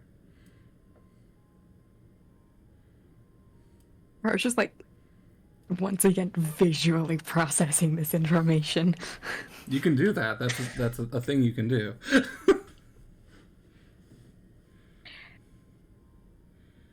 That sure is something that I could do. I'll think about it. Do what's best for you. Grow into... I have a feeling you're gonna grow into your true self. Here's hoping. And he'll raise up a glass to cheers. Car's gonna raise his glass and just sort of like cheers and take a swig. As the camera fades away, Nori will hold out a hand to hold yours. Car will very gladly take it. And as we leave the scene in Freak Swords, we fly across town. To Keck. You see the Necromancer's store is in front of you. The neon sign is off. And the door sign on it says closed, but you see the door is just ever so faintly cracked open. I open the door. Fuck, sorry. Tabby! It's a valid Sorry, question. okay. Shut up. I'll answer it later. Shit, my fucking, I can't remember. Okay, sorry. Okay. Takek tentatively opens the door, closes it, and then does lock it behind them. As the door opens and jingles and you lock the door behind, you see from the velvet curtains, the necromancer walks out, still in her purple sequin dress. I'm glad that you're still wearing the dress. Yeah, it's nice. Would you like to get me off of it? Get it off of me? Sorry, I'm blushing. I've been waiting for you to ask that since you walked into the party. Why don't we go to Sorry, the back room? that's me, not Takek. I was screaming, oh my god. Okay. Follow me, and she'll walk into the back room. I follow her. Takek pushes the thick purple velvet curtains open, and as the curtains close, we'll move on to the next day. Fade to black, fade to black, fade to black. We all know what that means. Fuck yeah, fade to black. Takek getting the most action. Sorry. Or we're gonna have to open up another fucky wucky Google Docs and write another thing. Oh my god. I heard about that, you fuckers. I heard about that. Moving on. Well, y'all aren't allowed access to it until you meet two specific characters.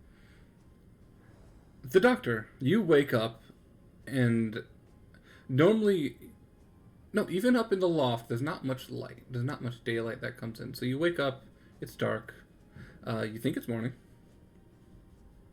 Yeah, no, but it's also the child thing of, you know, they fall asleep in the car and they wake up in their bed in different clothing. Mm-hmm. It's just like, what is this witchcraft? Is Tempter already awake or no? Tempter, you would have been awake for a while. Okay, I figured. Okay. Hey, I have a question. Yes. Where did Prar end up? Where did Prar end up? Because, like, if Nori wasn't opposed...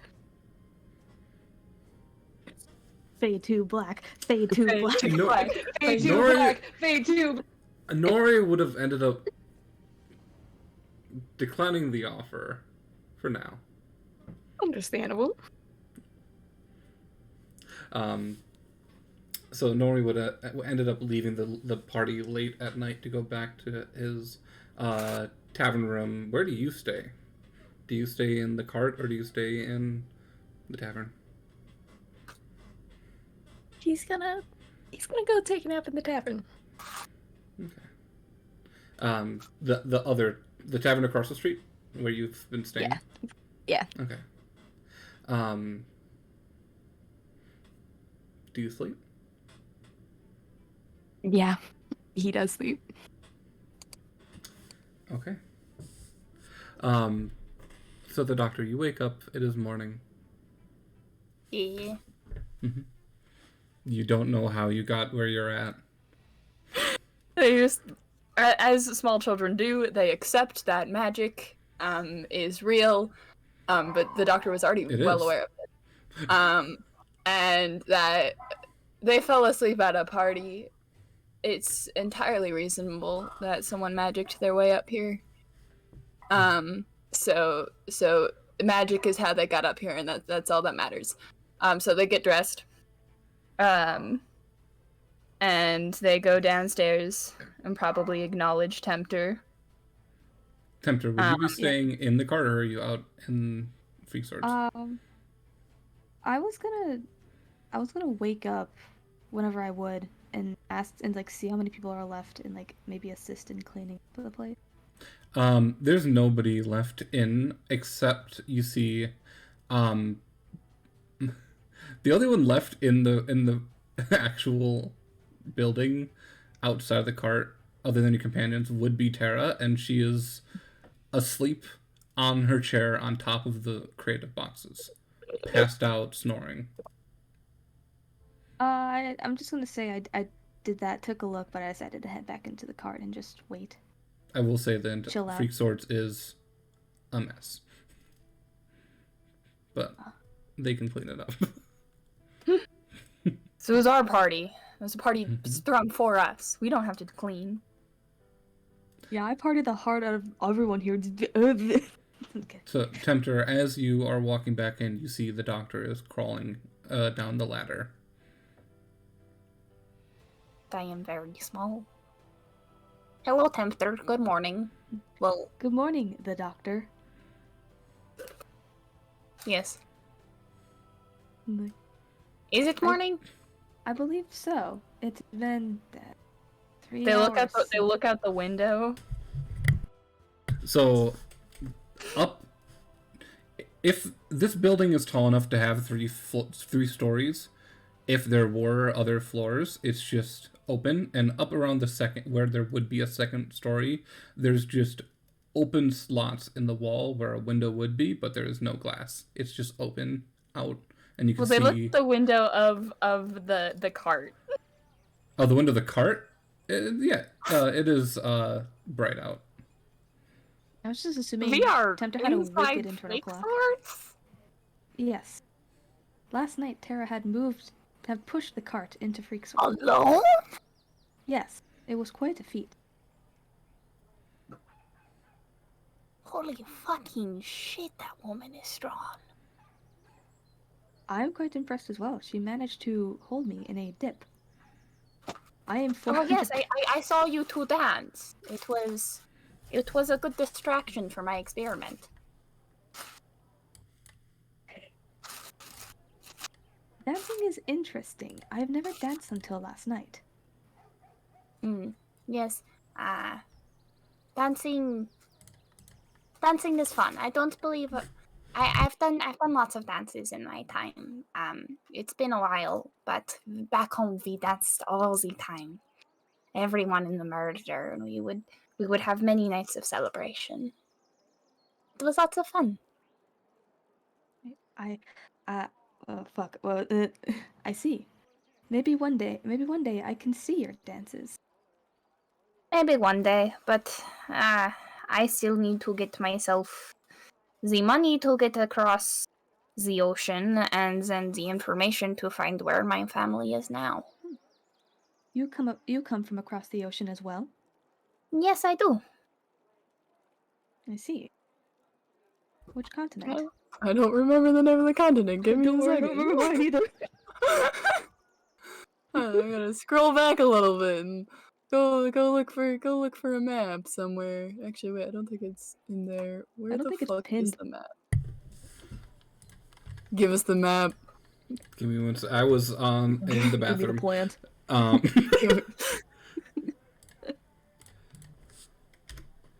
It's in camping notes.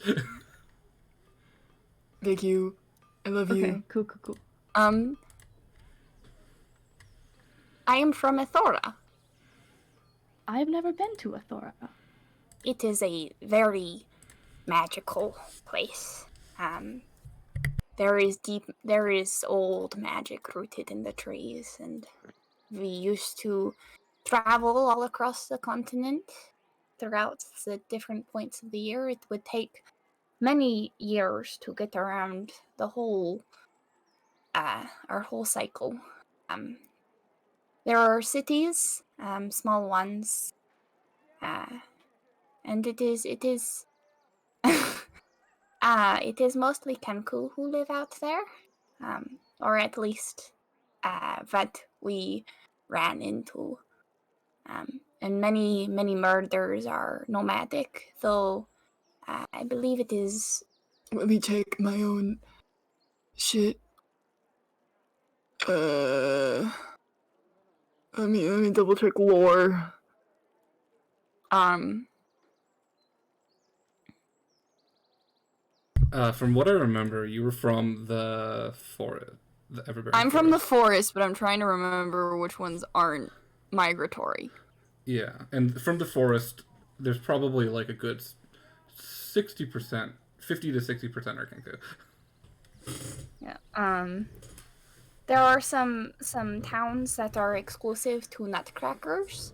So those are in the more cold bits of the forest, closer to the center of the continent, more southwest. I see. Athora seems like a wonderful place to visit. I shall have to go there one day. It is terrifying, as there are many snakes and lots of other venomous and creatures and poisonous things, and it is very fascinating, and I quite enjoyed my time. I want to go back. I miss it. I am resistant to poison, so I would not worry too much about that.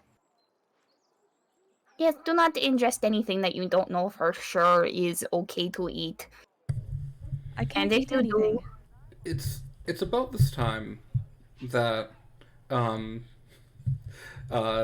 Takek would show back up. Daisy, I imagine, was just passed out at a table, and would be waking up, and Prar, if you want, you could also be showing up. Yeah. You peek out the window of the cart, and you can see your companions are entering the building. see how everyone is doing. Do we wait in the cart or do we I'm gonna get leave to out. greet them? Okay. I'll do that too. I'm also gonna deflate the cart. Let's just Is Daisy in the cart or no? Daisy was outside. Okay, Bathtub. sorry. Yeah. Did the doctor exit the cart? You find your companions are all either entering the building or arousing from unconsciousness. You do notice that Tkek entered the building.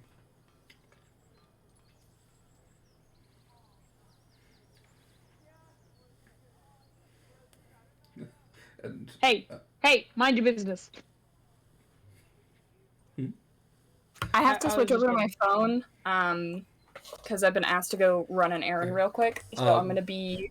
What we'll do, we're gonna go on We'll see. break. So we'll be Okay. back Ooh, yippee. in 5 to 10 minutes. So All right. I will see you all soon. Okay. See you soon. See you soon. All right. Bye.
Well, hello.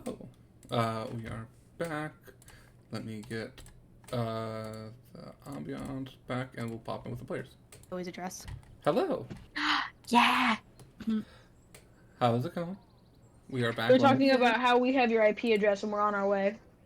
Yeah. All of them already in your walls. I throw you a party, and this is how you treat me? Yes. You Yeah, telling me you sorry don't about wanna that, see me? You telling me you don't want to your best pal Taffy? I was the one who turned off the light. Sorry. Motherfucker. So, heading back in, you all find yourself around the round table. You are able to scavenge some breakfast off of the leftovers from the party last night. And now it is up to you guys to decide where you're going.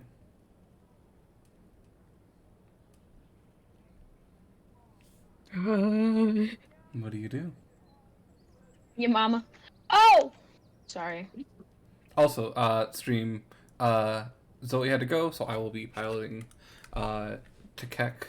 No, sorry. Cat. Daisy. Hello? For a moment. I mean, I'm gonna take a nap. I don't care. No. I will be piloting, Daisy, and it seems like, Ray also had to disappear for a moment, but they will be back. So I will, I guess, temporarily be piloting the Doctor. I will chime in if I absolutely have to.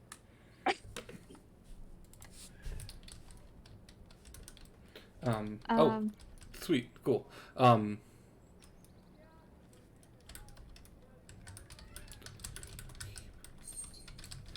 Okay, so you all find yourself sitting around the round table. Baby. What's that here, kid?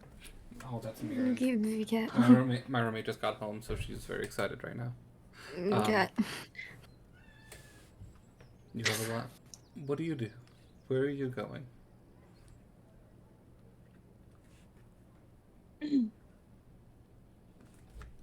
Where do people want to go?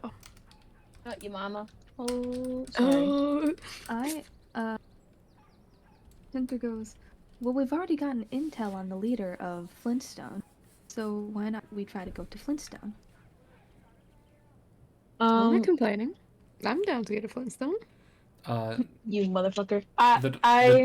The doctor says they are okay with going anywhere.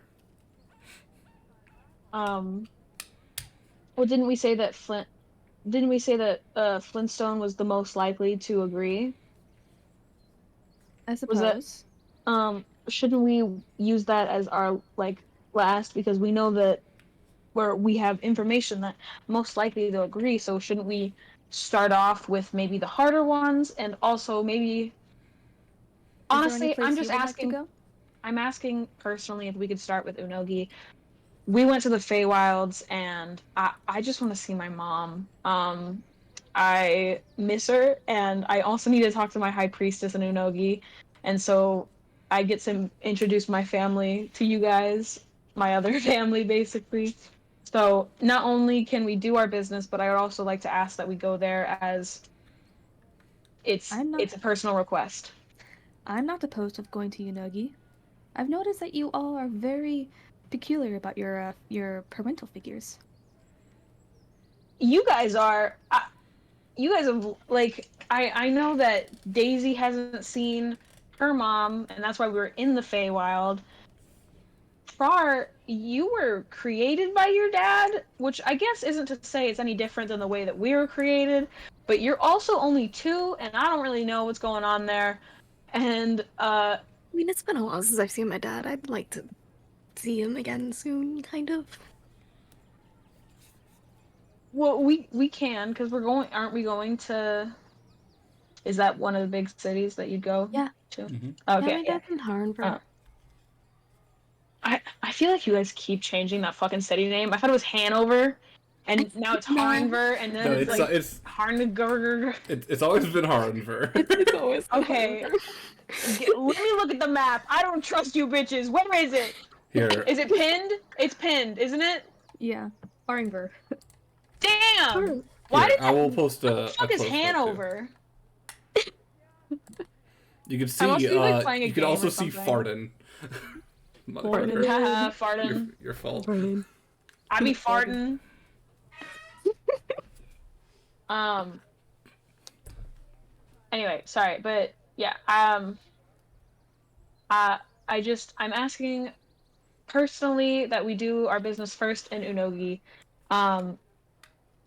The doctor apparently said there are Kanku in uh Unogi. Yes. Oh yeah, Unogi. And Takaka's just gonna say, yep, there's a lot of bird people there. Um, like a lot. Wait, is it Unogi or Unogi? I say Unogi. I've been told it's wrong. I don't give a fuck. I tried changing it to Unogi, and it just doesn't sound right to my ears, so I'm gonna keep saying Unogi. I mean, say it however you want. You're from the place. Yeah. Sorry, I have a dialect. What a nerd. Some people Shut say up. Unogi, some people say Unogi. It depends. If you So- wish to go to Unogi, I am completely fine with that. I would. Sorry, I would love to just go. Let me rephrase that so sound more formal, because that's what I tend to do. If you wish to go to Unogi, then I will abide by your request. Nice. Honestly, I think I'm okay going anywhere. I just Since I lived in Unogi, I'd probably know people. Olive, do you think I'd know like some Kenkus? Yeah. You know, there's some friends of your family, and there's also some that frequent the temple. Yeah. Okay. Cool.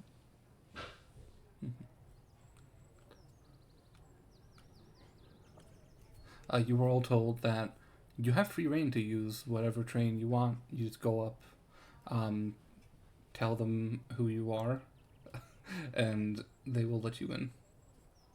Let you on. I suppose let's go to the train. Do you know? You all head north of the city, the very tip north, and there is another one of those underground. You take a flight of stairs down to this underground train station, and there's a few people sitting waiting. It seems like the train is currently boarding right now, and there's someone sitting near the entrance of the platform giving out tickets. Nice. As you all walk down, they just look at you like, "Oh, how can I help you?" We are here on political business. And I show him like the folded letter to the person who runs, you know. They push their glasses up and like, yes. Wait, give me 1 second. I can hear Mirren crying. Me too. Lady. I'm also crying. That's I'm actually not also- me, it's me. I'm just in the It's just- living room. we're in the same room. Like it's me and Obo crying. Mm-hmm. Okay. You're being awful. I'm Mirren not in just the same got room. I'm actually in the walls. motherfuckers. I'm They're in at the one fucking room. walls. So, I live in the basement, so oh, you don't want to live down there. It's got mold. wherever Oh, yeah, so do I. is, I live Oh, in my their bathroom is basement. mine. You know this. That's true. So, you see this figure push up his glasses, look at the letter, and like, yes, I believe Tara told me about this, and yes, I come on in. You have What a a fucking free, dweeb this guy. passage. Fucking loser. Oh my You have God. free passage to the second to the last cart. That is a luxury cart. You better enjoy it. Feel free to board. Thank you. I appreciate you. Now, if you don't mind, you're holding up the line. Sorry. What a fucking bitch. You all enter the train, and this is very similar to the one that you were in before. The main difference is the last one had red velvet seats. These have like a deep blue. But you are put in the second to last cart, which is one of the luxury carts. Same layout as the one you rode up to Lightport, and the last cart is the food cart. This one seems to be a little bit smaller of a train. Instead of 9 carts, there are 5. And this one only has 1 luxury cart. And eventually, as you all wait, the train will start moving.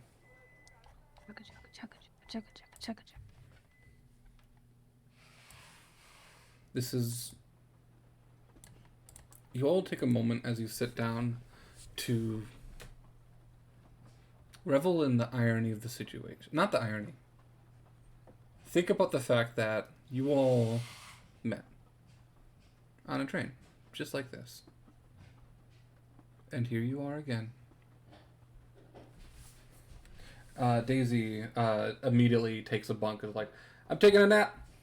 And closes the curtain. That's very Daisy. Mm-hmm. We're just gonna go find a corner and the food cart and just sit and think. Tempter is also gonna take a seat on seats. Alice grammar. Is there anything you all want to do on the train car ride? If not, we're gonna kind of speed through these 6 days of travels. The only thing I have to say is Par sleeps for like the first 2 or 3 days and then he does not sleep again. I think if allowed, Takek will go up to the conductor of this train to see if they're as friendly as the other conductor. Talk about trains a little bit, because Takek now knows about trains. Why not, you know? Heading up, you head up to the front cart, the employee cart.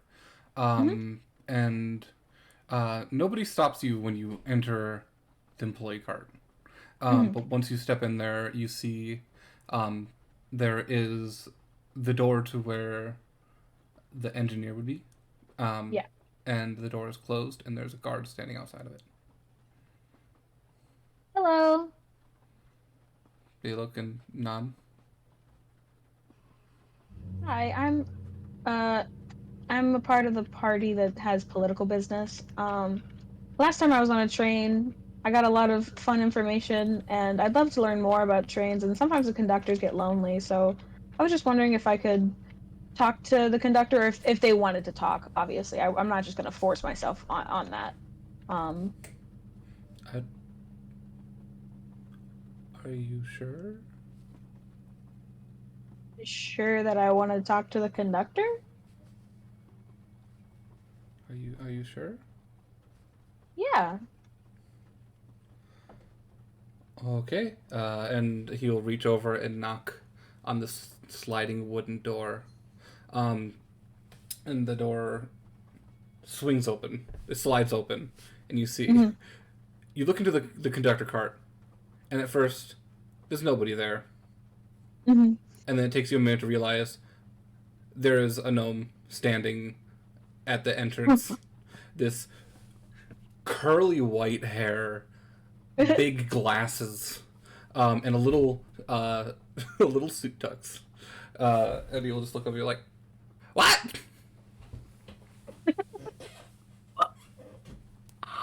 Okay, sorry.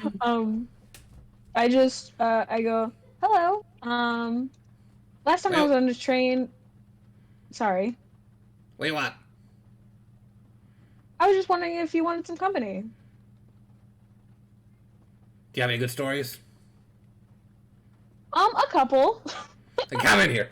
And then he just pull you in. And there's like the 2 seats that lead up, and then the open glass where you can see the rails ahead of you. He sits on his, which he has a little ladder up to, and like a baby booster. Oh my god, that's adorable. But the other one's free. Oh my god. He's like, "What's your name?" My name's Takek. He'll reach his hand over to you. I take it. with my, I guess, like, what, 2 fingers?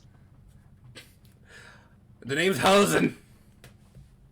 Hi, Hosen. What kind of stories do you want? Hosen. I have one that involves. I have 2 stories that involve trains. I have And- another story. No trains, make Sorry? it interesting. Something interesting. Oh, have I got the story for you? I start into this like long-winded explanation of like meeting these leaders and making it really and like making just like a really long like build up to then being like, and that's when we entered the Feywild. And I'm just going into this story of like everything that's happened to me and my party. Well, not my party. You guys know what I meant. Just our party, the party. Mhm. You know. And I'm telling Hosen all about it with all this like extra detailed, like exaggerating little parts of it just to make it interesting. Um, uh, uh, and that's the story that I'm telling. I'm telling our story of the Feywild specifically. And then at some point, I probably just leave out little bits, like any information that like would freak someone out, like the fact that after the Feywild, something got out. I leave that part out. You know. Do you leave out the information about Vaughn? I leave out all the information that like, and if I don't leave out I leave out confidential stuff, and if I don't leave it out, I do change names and like information a little bit. So. He is enthralled. This whole time. Fantastic. And at one point, you see he just reaches into this small cubby compartment box underneath the controls and pulls out a lunchbox. Small to me or small to him? It's big to him. Yeah. But he pulls out a lunchbox and starts eating a sandwich as you were telling him the story. Oh, he's so cute, a little sandwich. Sorry, I'm thinking about a gnome. Get gnomed. No. Sorry. Anyway. Yes. Okay. He will listen. Oh, I hate that. Sorry. I'm just gonna close out that chat. That's gonna distract me. He'll listen to your story, and over the next few hours, or if you want to continue for the next few days, you can. Oh yeah, I would love it if like I don't tell him everything, and I just like I'll be like, you'll have to wait until I come back. You know. Oh, if you do that, he's enthralled. Oh yeah, absolutely. That's exactly what I'm doing. Like I'm just like, and that is when. Oh, looks like I have to go back. I'll tell you more. I'll tell you more tomorrow if that's okay. If I can still come back. You fucking better. I need to know. And I also start bringing like, because I'm assuming that since do we have our food paid for too again? Yeah. Like okay. I bring like extra stuff. I'm just like when I go to the person who makes the food, I go, hey, can you get me this? And then whatever I get, I'll get like a gnome-sized version of. Sounds and good. I bring it with me. And so we're eating together, and yeah. But I also do the same thing that I used to do with the doctor, where I would get food in the morning, get food at night, but the lunch is just kind of like I do whatever. But so like in the morning, and then that's usually I'm just like, oh, I gotta go feed my kids, basically. You know what I mean? That's why I'm leaving him, Hosen at the front. So, but yeah, that's what I do for the thing. But I probably finish on day 4 instead of like the last day or something. Sounds good. You're gonna be on for 6 days, so Yeah. he is very appreciative of the story, and the company. It seems like a bit prickly, but the more you tell the story, the more invested he gets, and the nicer he gets. As this is happening, Prar.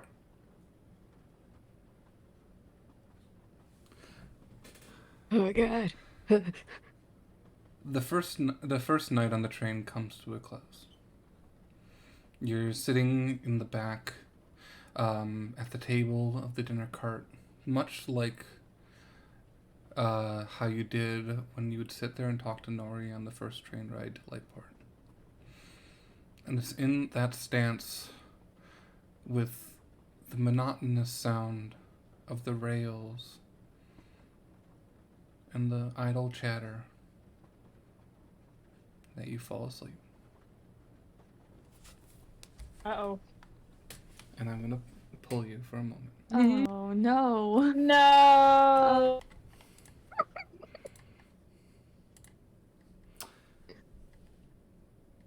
I need you to roll me a d6. Oh god. Actually, no, a d8. Sorry. Oh, okay.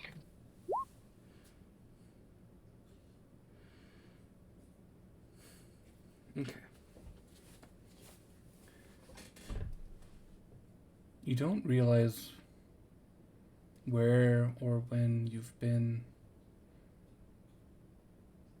until your surroundings appear around you.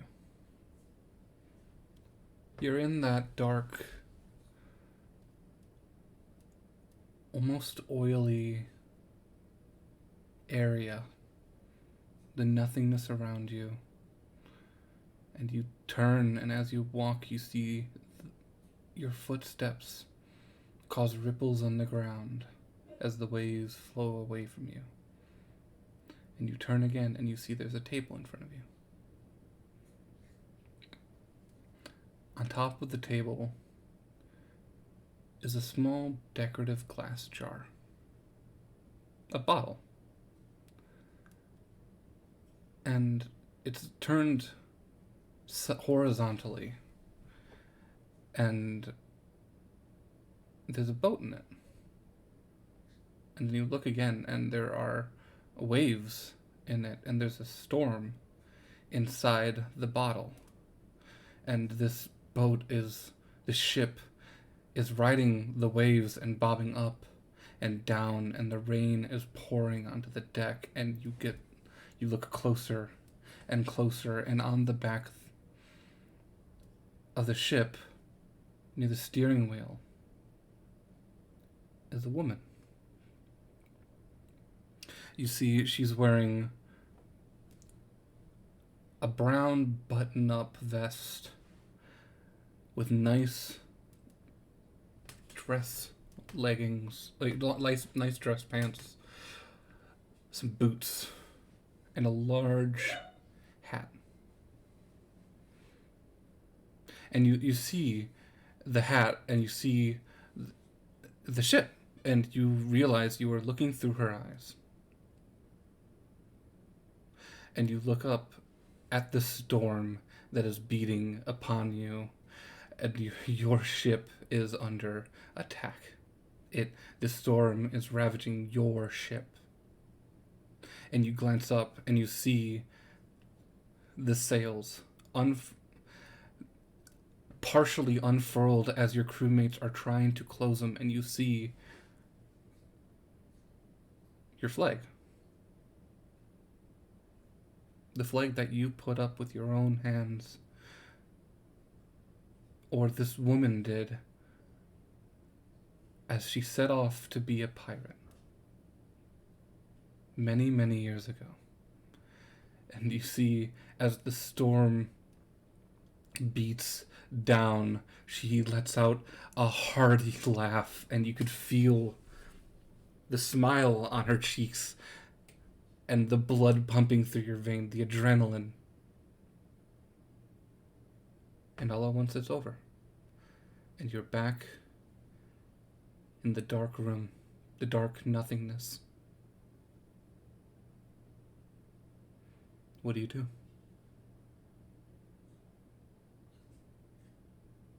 Is the ship and the bottle still there? No. The table is gone.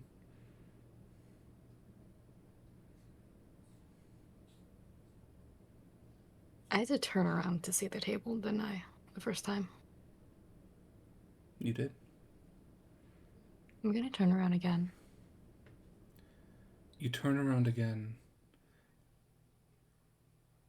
There's nothing behind you, but as you spin your body and move and step, the waves ripple out away from you all at once again. This time, revealing 4 red threads heading out into the distance.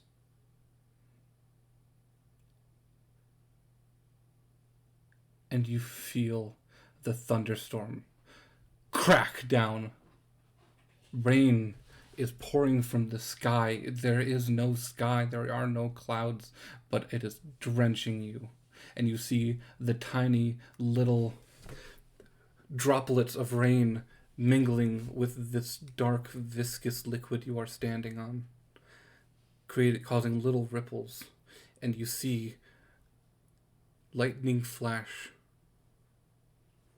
And in front of you, you see 4 figures connected to your red threads. And that is when you wake up. Alex said like an oven door. Yeah, so I just close it. Yeah. Someone enter. Yes. Hello. Yeah. Okay, anyway, how was the trauma? How is the trauma? I'm vigorously writing notes. What the fuck does this mean? What? Is baby traumatized? I Tekek, didn't This need a has this binky. trauma. Tekek, you were getting breakfast, both for the doctor and for your new friend Hosen. Yes. And it's at this time that you notice Prar in the corner of the room jolt awake. Morning, sleepyhead. I'm casual because I don't notice anything's wrong yet. Morning, I guess. Hi. You have sweet dreams?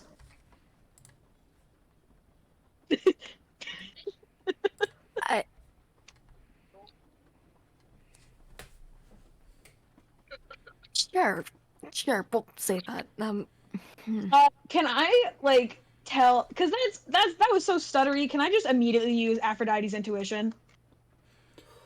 Yeah, if you're using Aphrodite's intuition, that's not a roll. That just happens. Yeah. Because I don't want Prar lying to me.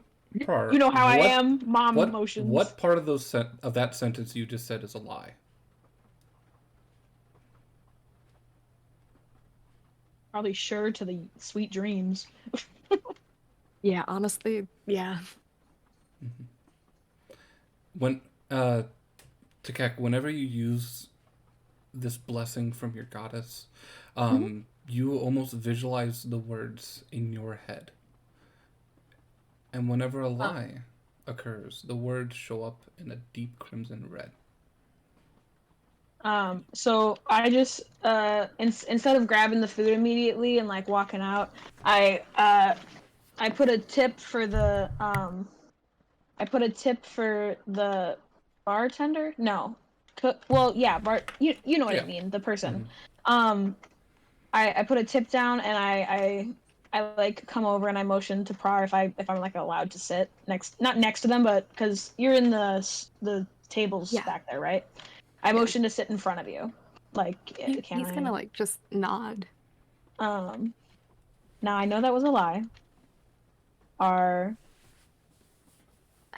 You don't have to tell me what's going on, but are you okay? I think so. Strange. Just a strange dream. Kind of different from the usual. Strange as in strange or strange as in bad? Because I've had my fair share of bad dreams. Strange.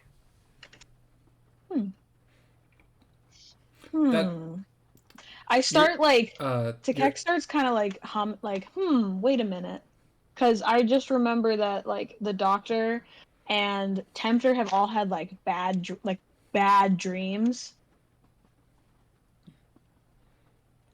And I remember my own bad dream, and I'm starting to put together that like something's fucky wucky. Hmm.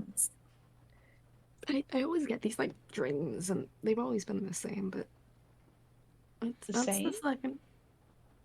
Well, it's like it's always the same place.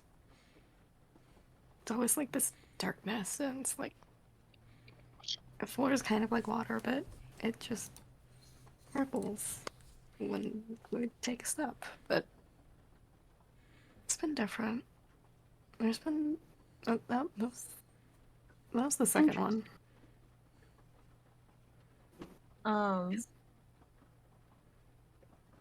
Interesting. Hey, Olive, I have a very quick, like, out of character question Mm-hmm. to do with the dreams. I'll DM you. It's easy. Okay.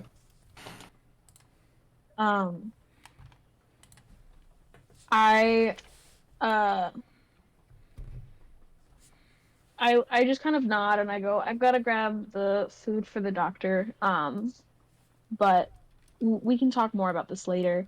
I go grab the food, but then I also like go to the bar person and I go, could you make them a hot chocolate? And I like give them an extra tip. Just a hot chocolate, like a nice hot chocolate. Hot chocolate the best for nightmares, just so you guys know. Anyway, either that or chocolate milk. That is good to know. That's IRL knowledge, not even D&D. This is the milk is soothing and the chocolate is like known to produce happiness hormones. I was gonna say, Takaki, your intuition's worn off, but you still have advantage on insight checks for a minute.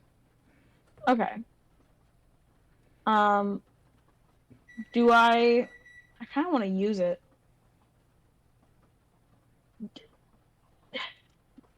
I can't use insight like I can use perception, right? Like, can I? You can use insight. I would like to make an insight check. Insight is both knowing if someone is lying, but it's also knowing If something's wrong? reading body language, seeing if someone's disturbed, if they're in distress, trying to gauge their emotional state. Damn. So You have advantage. You don't need that advantage. No, you can roll that 20. I'm gonna roll it again just for funsies, but like I don't fucking need it. A nat 20. I got the same thing. Damn. It count as advantage if you rolled the same thing twice. That does count as advantage. Fuck. Mm-hmm. Damn, I have got a natural 20 and 2 19s in a row today. Oh. I said this year almost. But yeah. Prar, how are you feeling? He's confused.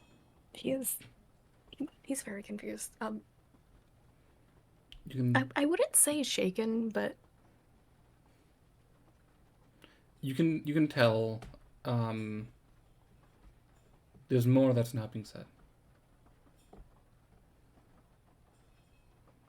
I just kind of I want to use the mom look and be like, I'm bringing the hot chocolate over to Prar before I leave, and I want to use the mom look that's just like, you can talk to me. I'm not gonna judge you. You can talk to me. That look. Yes. He's gonna like very gently take the hot chocolate and just hold it for a moment.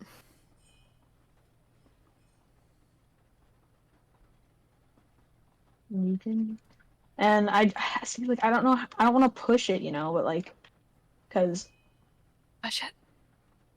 Push it. Okay, I'm pushing it. I push it. Prar, what's going on?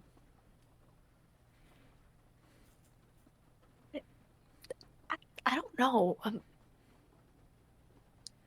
I've always had. Well, whenever I talk about it with my dad, it's not really typical dreams, but it's. They've changed. It's almost. It used to be just this darkness. You can walk around. There's. Not much to do, but like. Recently, it's been. It's like I'm seeing someone else's memories, or like seeing how they're living. There's like well, the first time there were 3 people. It was 3 different people, and then last night it was just this woman. It's like there was a table in the darkness this time.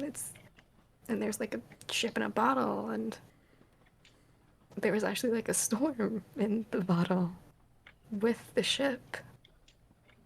And like I could see this woman at like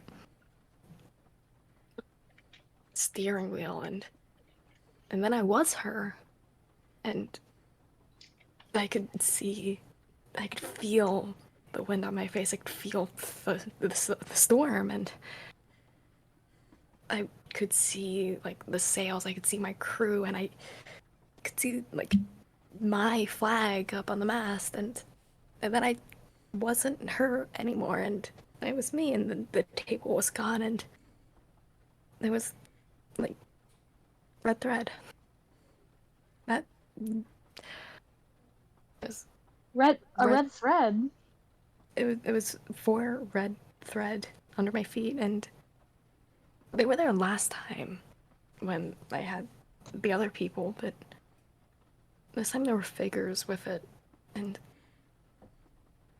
last time there was a 5th thread, sort of like broken and in front of me, but I wasn't there this time. And there were like figures on the other end of the thread, but they were just figures. I don't know who they were. I don't know if they were, I don't know. I recognize the red thread because yeah, I immediately go into it. Just I've been having nightmares, and I have a red thread in that night. I had a night that. Sorry, no wait. Let me rephrase that. That night that you were sent to get. Oh, shit, what did you end up getting us? Fucking like fish, or not night. That morning, I was like I don't know. I think fish. You went to go get Fantasy Denny's. It was it's fish pancakes or tuna melts. Tuna melts, yeah. That morning that you went and got tuna melts for me, I had a nightmare that had a red thread. It wasn't like that at all, but it was catastrophic, and I shudder just even thinking about the dream that I've been like working so hard to just like kind of push from my memory. I mean, it hasn't just been in my dreams either. It was, I think, before we went to the Feywilds, I was playing at Freak Swords, and it was finished out with like a quieter tune, and when I walked outside, I could just see one of them. Was it a red thread? Cornered my vision. Wasn't there for long, but it sure was there. Something's definitely going on.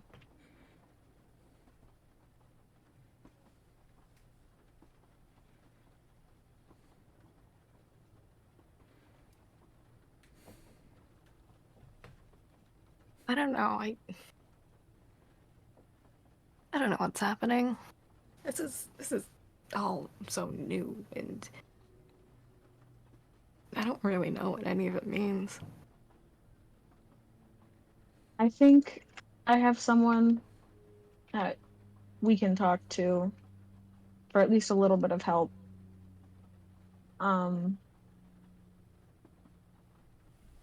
She's my high priestess. She knows a bit about dreams and stuff like that, and if anything, she knows a bit about my dream, but hopefully whatever I figure out in mine can also help you. Okay. But we're going to Unogi anyway, so it's perfect. I'll have you meet her, and you can. Oh, sorry, I'm a little. blubbed up right now. I was want to say like the entire time Par's been like rubbing the palm of his right hand is like just a little like nervous tick kind of thing. Yeah. Just, like,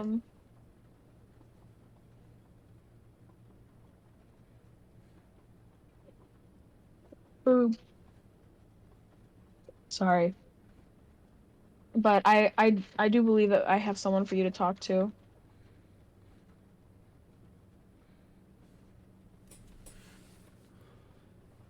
That's pretty much all I know to say in this situation. If there's anything you need from me, never hesitate to ask. We're family. I just say that out loud. We're family. Par's like he doesn't realize it, but he's like smiling. Aww. Aww. Sorry. But Oh, fucking cute. Baby I boy's know. only Aw. he's only ever had a dad and his uncle before, so like he's got family. What the Yeah. fuck? Mama. Mama. Okay, but yeah, so I just kind of smile at the fact that, you know, Prar's smiling. I stand up. Would you let me kiss Prar on the forehead? Yes. I kiss Prar on the forehead and be like, you know, you can always talk to me. And then I grab Hosen's food and the doctor's food and my own food, and obviously I go do my thing. You grab the food and you walk through the double doors leading into your train car. Mm-hmm. Except it's not the train car. Huh? You are still holding the food, but you see Huh? a vast field in front of you. Rolling Honestly, grass. Takek would freeze. What? Takek, you freeze, and you feel a ever so gentle touch on your shoulder. I don't know why, but I'm honestly scared.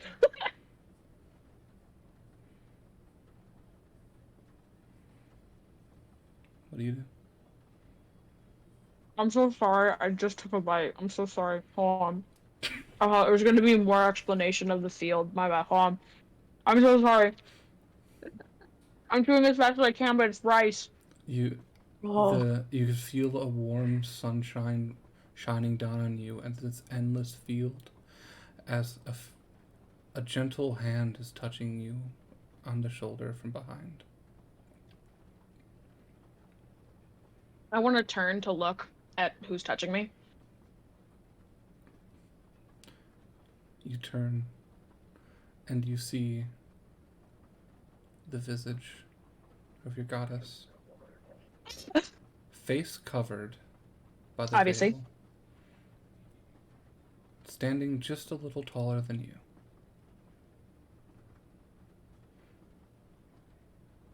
I bow my head immediately as soon as I see it's my goddess. Because you're not supposed to look. My child. Help them. And immediately you, without even realizing, drop the plate and it crashes and the sandwich you were holding spills on the floor and you are back in the train. Oh. Oh. And that is where we'll end this session. You my God. motherfucker. God. Oh my God. I was like Literally. when I was gonna turn and Oh my how- god, literally. Hot and oh sexy. my goddess, literally. Thank you all for stopping by. Oh gosh. I hope you I'm all gonna have a pass good the fuck night. out. I hate you. I love you. I Uh, hate you. We'll see you next My week. anxiety. See you.